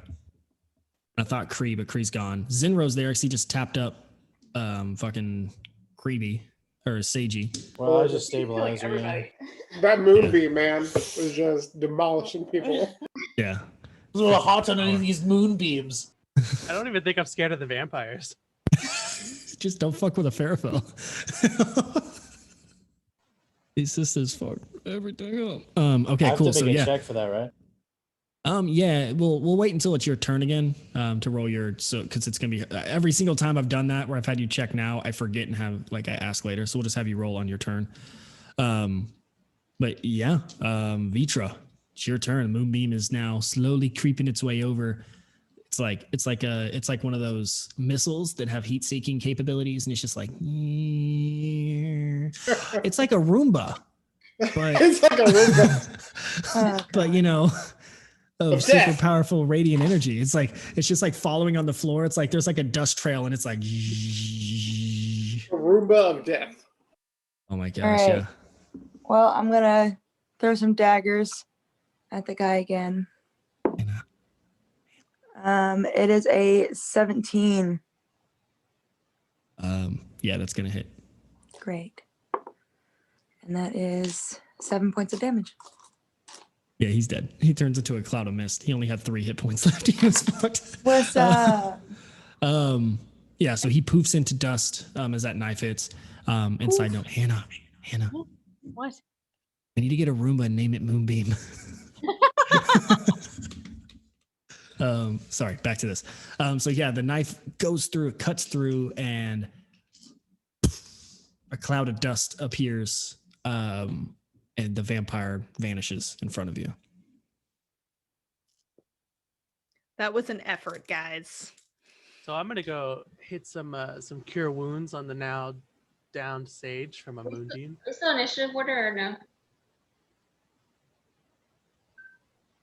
Do you still have your moon? Do you still have your moonbeam up? Just take it away after the vampire. Okay, yeah, you can take it away. Okay. I was gonna play that out if no one said anything, but yeah, no, we'll take that away. Am I still charmed, Shade? No, he died. Once he. Oh, did he? Oh yeah, no, that was him. That was him. The Silex charm was on him. Yeah, so you suddenly don't think of him as much of a friend anymore. If I I thought that coming here was supposed to help me, guys. What happened? if I see a Rathian going to heal her, which I was gonna do with my cleric ability, I immediately run over to Vitra because she's got blacked out eyes, and I saw that shit. Is it still there? Still that way?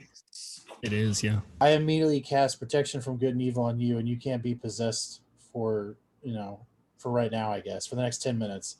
So I want to see if I can revert what it is that's taking over her. Seems to have no effect. The eyes are still blacked out. But It's bad. the only thing that feels different for me is just my alignment, right? Like, do I still see them as like my friends and stuff? I mean, you're kind of a bitch now, but You're chaotic evil. You're like the worst of worst. You probably really don't care about saving your mom anymore. So Mandy, not Yeah. Vitra, Mandy. Yeah. Let's talk outside a game, and I can tell you a little bit more about that. But for right Okay. now, let's just say, yeah, this is one of those times where like we'd go into the other room and talk for a second, but you can't really do that Okay. here. Yeah, sorry. kick us off from the call. Yeah, everyone get the fuck out. Play it how you would think somebody who is Okay. careless and hateful might play. Okay. There's still people not you very know. good at.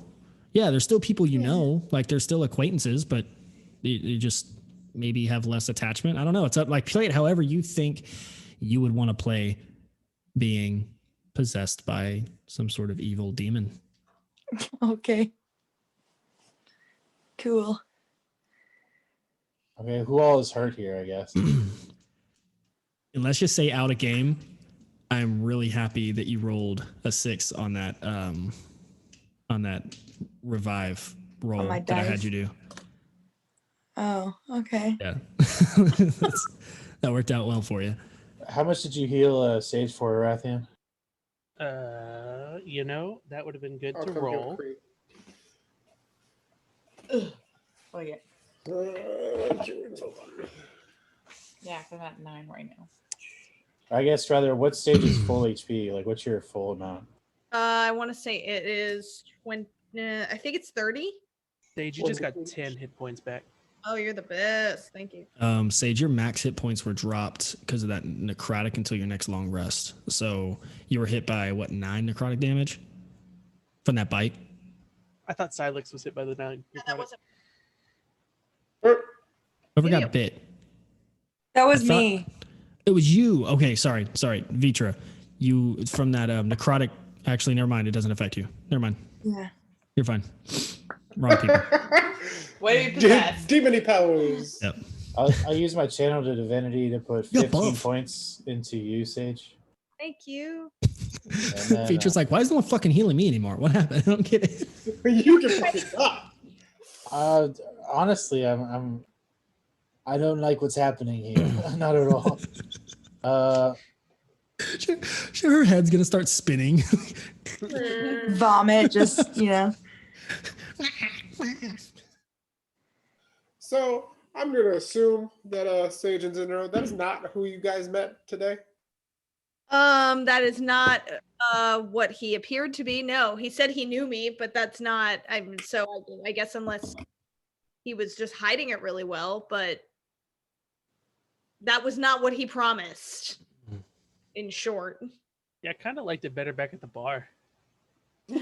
Yeah. he stayed at the fucking bar. I have a sneaking suspicion that whoever those people were, they must have maybe dispatched with the previous users of this temple. But for right now, and I'm going to turn towards Vitra, we may have a different problem on our hands. What do you mean? I feel totally fine. What do you mean? You don't look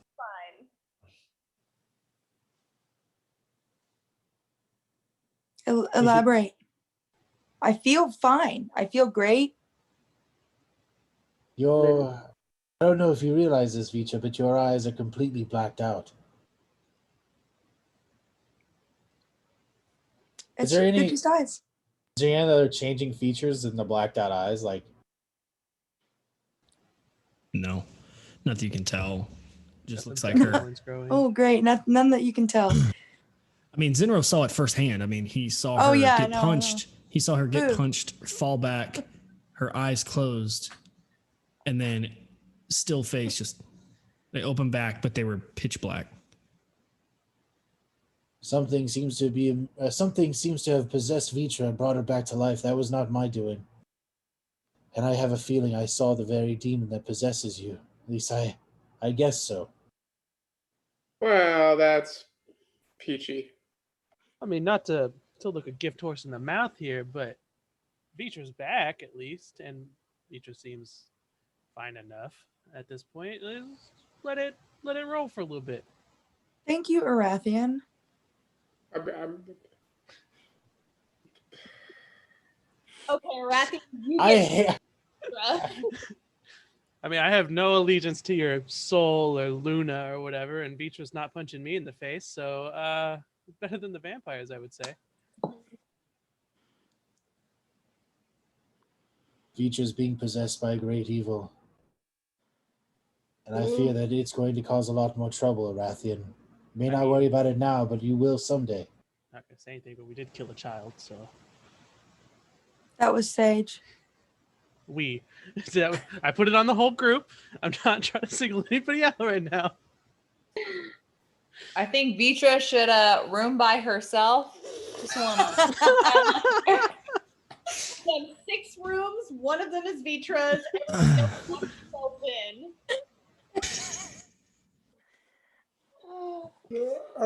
So I'm gonna take a look around. I mean, is there anything like? I guess I'll start checking rooms. Like, I don't know. I want to know what happened here. Why was there vampires and apparently the Temple of Light?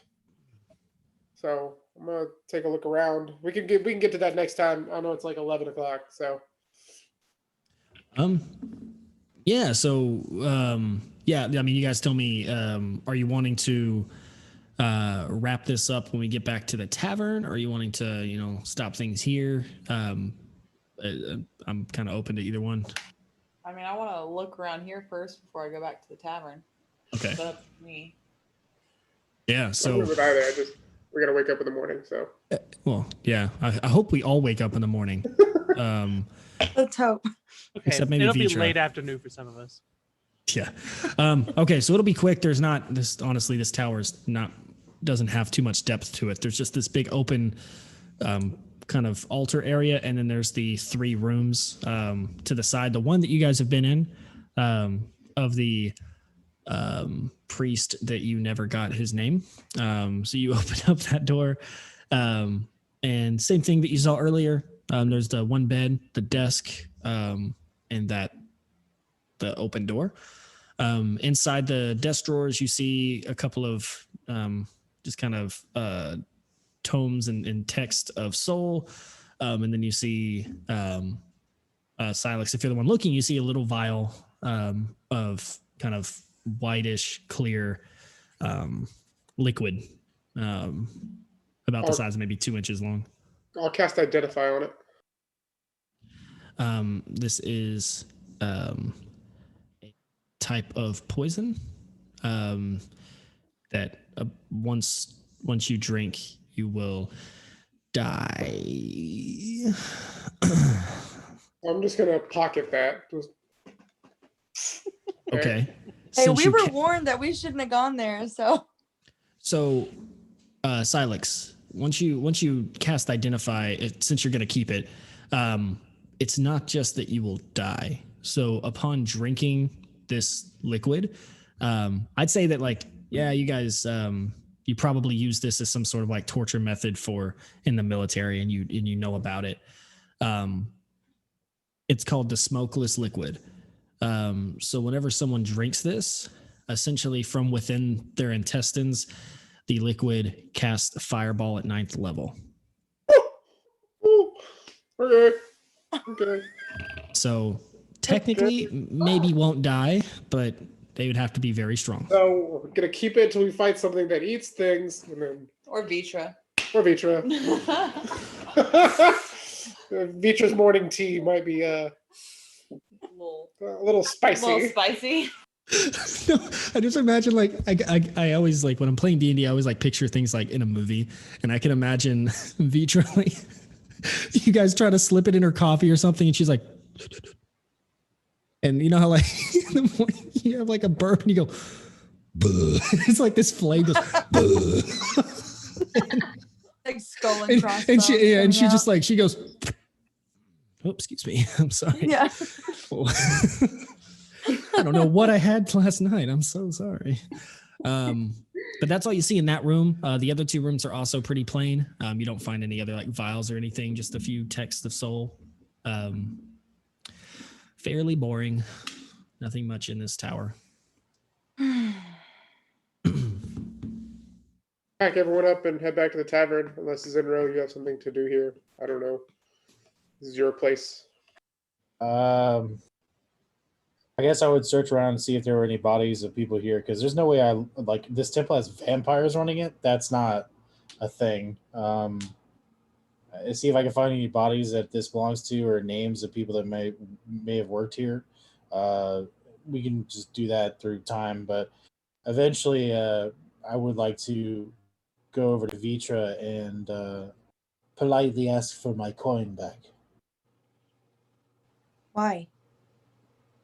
I fear that at this moment, what protection it may have brought to you is merely sentimental and more useful in my hands at this moment. Well, I think that if you had been raised properly, Zinro, if you give someone a gift, then you need to continue to let them have it. I think that I feel more comfortable with it in my possession. I'm trying to play the role, man. I don't want to be mean. He's gonna internally struggle with this whole game. Yeah, this sucks. She's over there like crying, like I'm so. Just so you know, I I'm don't just- hate any of you guys. I'm just- I don't hate any of you guys, but I'm gonna try and make Vitra a bitch, okay? But I don't hate any of you guys. Love y'all.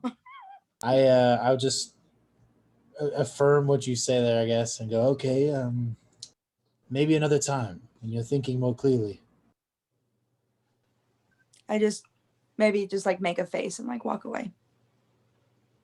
Inside, Randy is just like. Meh. This could not have happened to a more perfect player. Like, you don't understand. No, I don't like it. It's great. It's a great storyline. I don't want to play it. We're just to give up Vitra. Just kill me already, guys. All right, so I guess we make our way back to the tavern after searching. Yeah. I don't know. Yeah, you guys make your way back to the tavern. It's still popping. At this point, it's only been, you guys were only there for about 10 minutes or so. I mean, it seems way longer, but the fight doesn't take that long. You guys search around, make your way back. At this point, it's nighttime. It's probably what we would call like around this time, maybe like 10:30, 11:30 at night. The quartets are still rocking the place. There's still people happily drunk. The inside of the bar is a little bit more packed, but definitely not as popular as outside by any measure. Still, the bartenders are working their tail off, running back and forth. Still severely understaffed. But yeah, you guys are temporarily at your new home for a little while. Anything you'd like to do before y'all tuck in? I gonna would like to pass go out get the smashed. keys. I'm Get gonna give the smashed. key to. I'm gonna give the key to Sage and Rain. Oh yeah. Key to Cree and Morgan. I'm sleeping with your sister. Yeah. That was a weird dynamic I wasn't expecting. Yeah. Zinro, you can bunk with me if you're comfortable with that. I will do just fine. And then I'll give a key to Arathian and Freyr, and then Vitra gets a room by herself.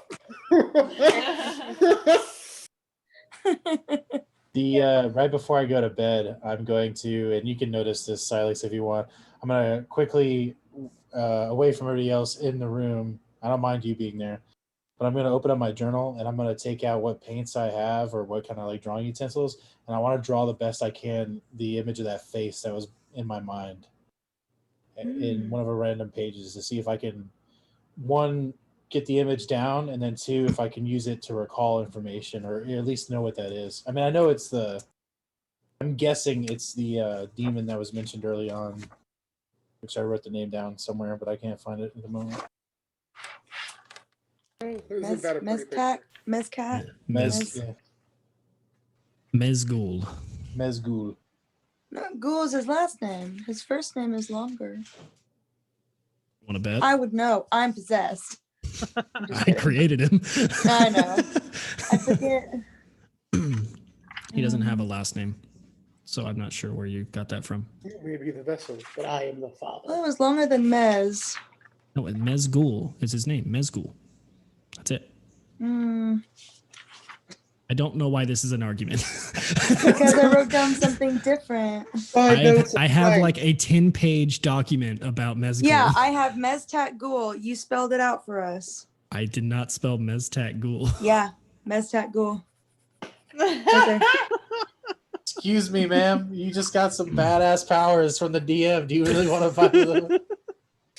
Are these badass powers? I mean, so. for the moment, you can just do whatever the fuck you want. That is kind of cool. That is kind of Which cool. I'm struggling with. I don't want to do it. I don't want to die. Alright. Okay. Call it a night. Yeah. Let's call it a night. CMOS, I'm gonna send you a picture. This is the image you saw. Boop. Okay. Cool. All right. Everybody. I'm gonna let everybody hop off except me and Mandy. I'm gonna chat with Mandy real quick. And I will catch you guys all next time. So next week we're gonna be out of town, and then the weekend after that, I mean, we're free, but I think Adam usually works on this weekend. I think this was kind of a rare occasion that he was free, so may not be able to play for the next couple weeks. So it might be the weekend of first weekend in March. So we'll keep everyone in the loop in the group chat, but let me know. I'm pretty much free whenever. Sounds good. Bye, guys. Bye, everyone. Bye.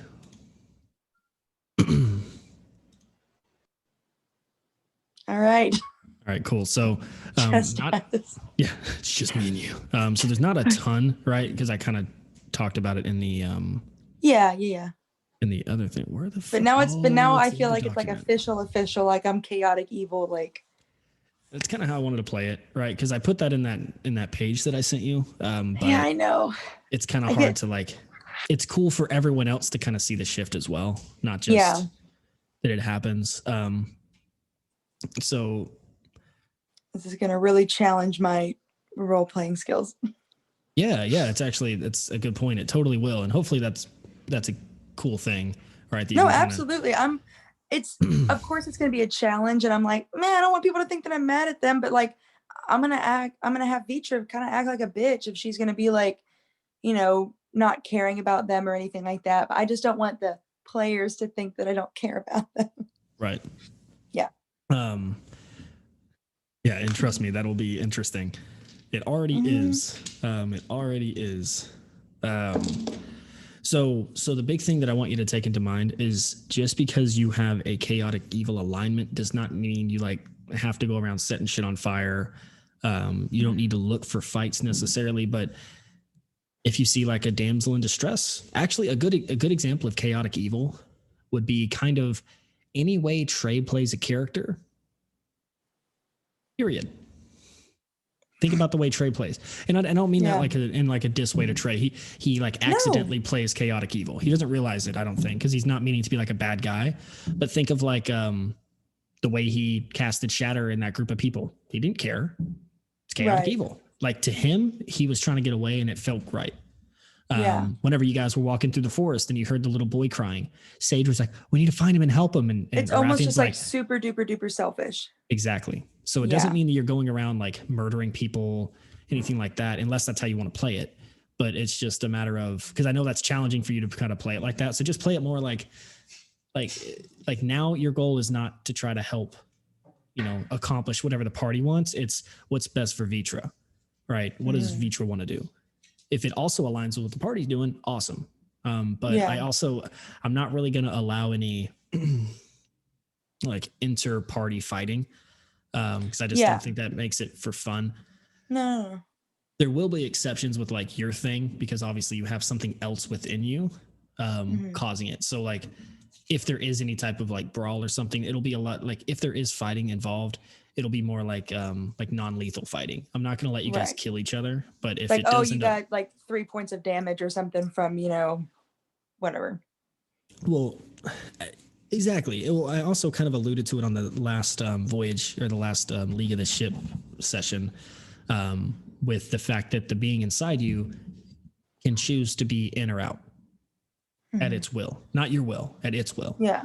And I tried to introduce that. It hasn't really been talked about in the game, which I thought it would have, but that is something that you guys just found out as it was standing over Morgan. Yeah. And so that's something where it's like technically it's still fighting, within the party, but it's not you. So, and also in that session, if you guys want to go back and re-listen, there is some very informative things that happened during that encounter that might help, wink, wink, might help cure this thing. So, might want to listen. Informative back to that information from that whole scene where we saw the shadow figure above Morgan, and there's informative info to help with cure. Because I feel like my party members are going to kill me off before we get a cure. Which is why I'm saying that, right? Because Shade as a DM doesn't want you as a player to have to create a new character, because I know how hard you worked for your character, right? Not saying I want to kill anybody off, but I also don't want to, like, I don't want you to feel like you're immortal or immune to dying, but I don't want you to die because of something like this, which is curable. You just got to figure out how. Yeah. Well, and I'm also trying to think too, like, even if we try our hardest to like get this taken care of, there is still that small chance that I may not survive. And I was trying to think like, how could I still, again, this is like way future tripping, but like, how can I still almost like involve Vitra with like future stuff, which is like, if maybe her boyfriend back home like didn't know, I haven't heard from her in forever, where the fuck is she? I'm gonna go find her. And then, like he's the new character or something like that to kind of like play into that some. Yeah, I was actually thinking that as well. So between sessions, I went back and kind of reread parts of your backstory just for information, because I've I've read like Seamus's backstory like 5 times. Like, oh yeah, I can imagine. Whenever this thing is done, like once all of his like secrets skeletons come out of his closet, I'm going to send his backstory to everybody, because I think everyone deserves to read that. It's like a fantasy autobiography, because he like tells his story from like as a child growing up into his teenage years, and to all the way to where he is like now. Yeah. And it's not just written, it's like written like an author would write. I mean, very well put together. And I mean, he's wonderful. I've never been brought to tears from reading something before until I read his backstory. It was amazing. Yeah, trust me. And the thing that you just did at the end, it's spicy. When I said if he was raised right, he would have done that that nah, thing. What do you mean? What did I do at the end? It's the whole coin stuff. The coin means a Oh lot to yeah, him. I'm sure he wants Um, that coin back, but I'm like, no, I like the coin. I think it looks cool. I want it. No, I love it. No, I love it. And I think it's even cooler because of all of the stuff that is kind of unknown because you guys still, you've Don't only really been, know each other very you've been well. together Yeah. like 6 months, but a lot of it was just at sea. But yeah, so Yeah. that is something if you guys aren't able to get this all figured out. I mean, absolutely. Marley likes Absolutely. the idea. Right. Yeah, I was gonna say absolutely come back is, one of your characters from your backstory. If you want it to be like William, or is it Wyam? I don't know his name. Wyam. Wyam, or Nomi, right? Like one of those people that you like traveled with. That would be really cool too, right? Because then it's like, then it's easy as a group because there's a reason you're traveling with them. Like there's a reason that you're with them. You're like, what happened? Like they tried to save her and all this stuff. Yeah. Some type of loyalty. So that crossed my mind while I was, thinking today, like, I probably should get together like some type of very loose character in case that happens, because I also don't want to try and think of something completely from scratch and have some random thing to get me into it again, Have you ever watched any Critical Role? I know it's like a daunting task, but have you ever watched any Critical Role? I've watched some. So one of the characters in their newest campaign, like season 2, one of their characters played by Taliesin Jaffe, which is probably he's like the Seamus of our group as far as like what they put into their characters, right? Yeah. And his character died like 26 episodes in. And obviously he created a new character, and he obviously, just because your character doesn't mean the player leaves, but of course. But yeah, he came back as his new character, and he's been playing as his new guy for now. They're at episode 124. So it's been a long time. It's been like 2 years that they've been playing, because it's every week for 52 weeks a year. And so he's been playing this new guy for like 2 years. Well, what's really cool is the way that Matt Mercer has kind of tied it all in. And so they did a whole, it was actually, character deaths don't have to be super tragic. And I'm not saying you're going to die, right? It's actually, yeah, I know. It's almost, we don't know what's going to happen. Yeah. It's almost crazy simple how easy it is to fix this. You guys have to like focus on it. And I feel like there's still a lot of other things that are going on that are keeping your attention from it. But what was cool about that instance is whenever Molly Mock died, that was his name. Whenever he died, they had a whole like session of, it was a really cool, like sentimental episode, because everyone, they had like a full funeral service for him. And like, they had like this whole thing where they processed his death, like as a, in role play, which was really cool. Well, then 100 episodes later, 80 episodes later, around episode 100, they were, the story loops kind of got tied back into one or the other, whatever.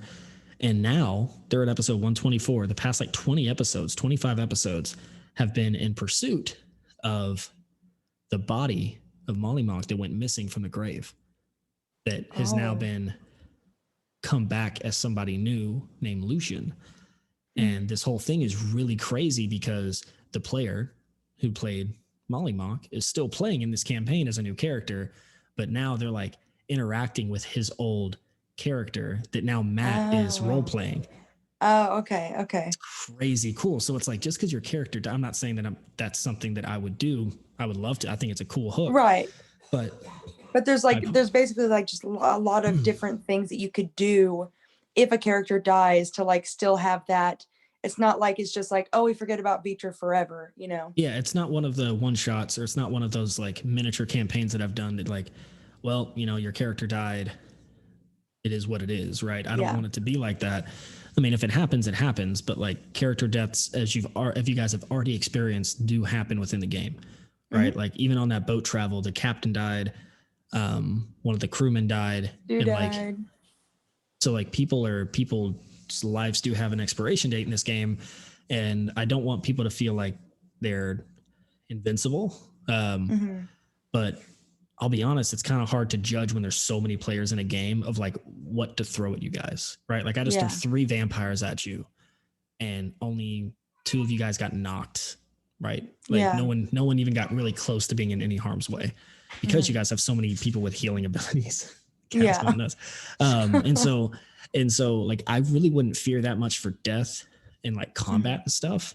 But I mean, just definitely know that like what's afflicting you right now could very well become a character death situation if it's not addressed. And I feel like every time some sort of big event, like you actually hitting 0, I actually did not expect you to hit 0 hit points for a while.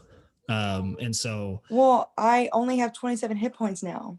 Like that's my max.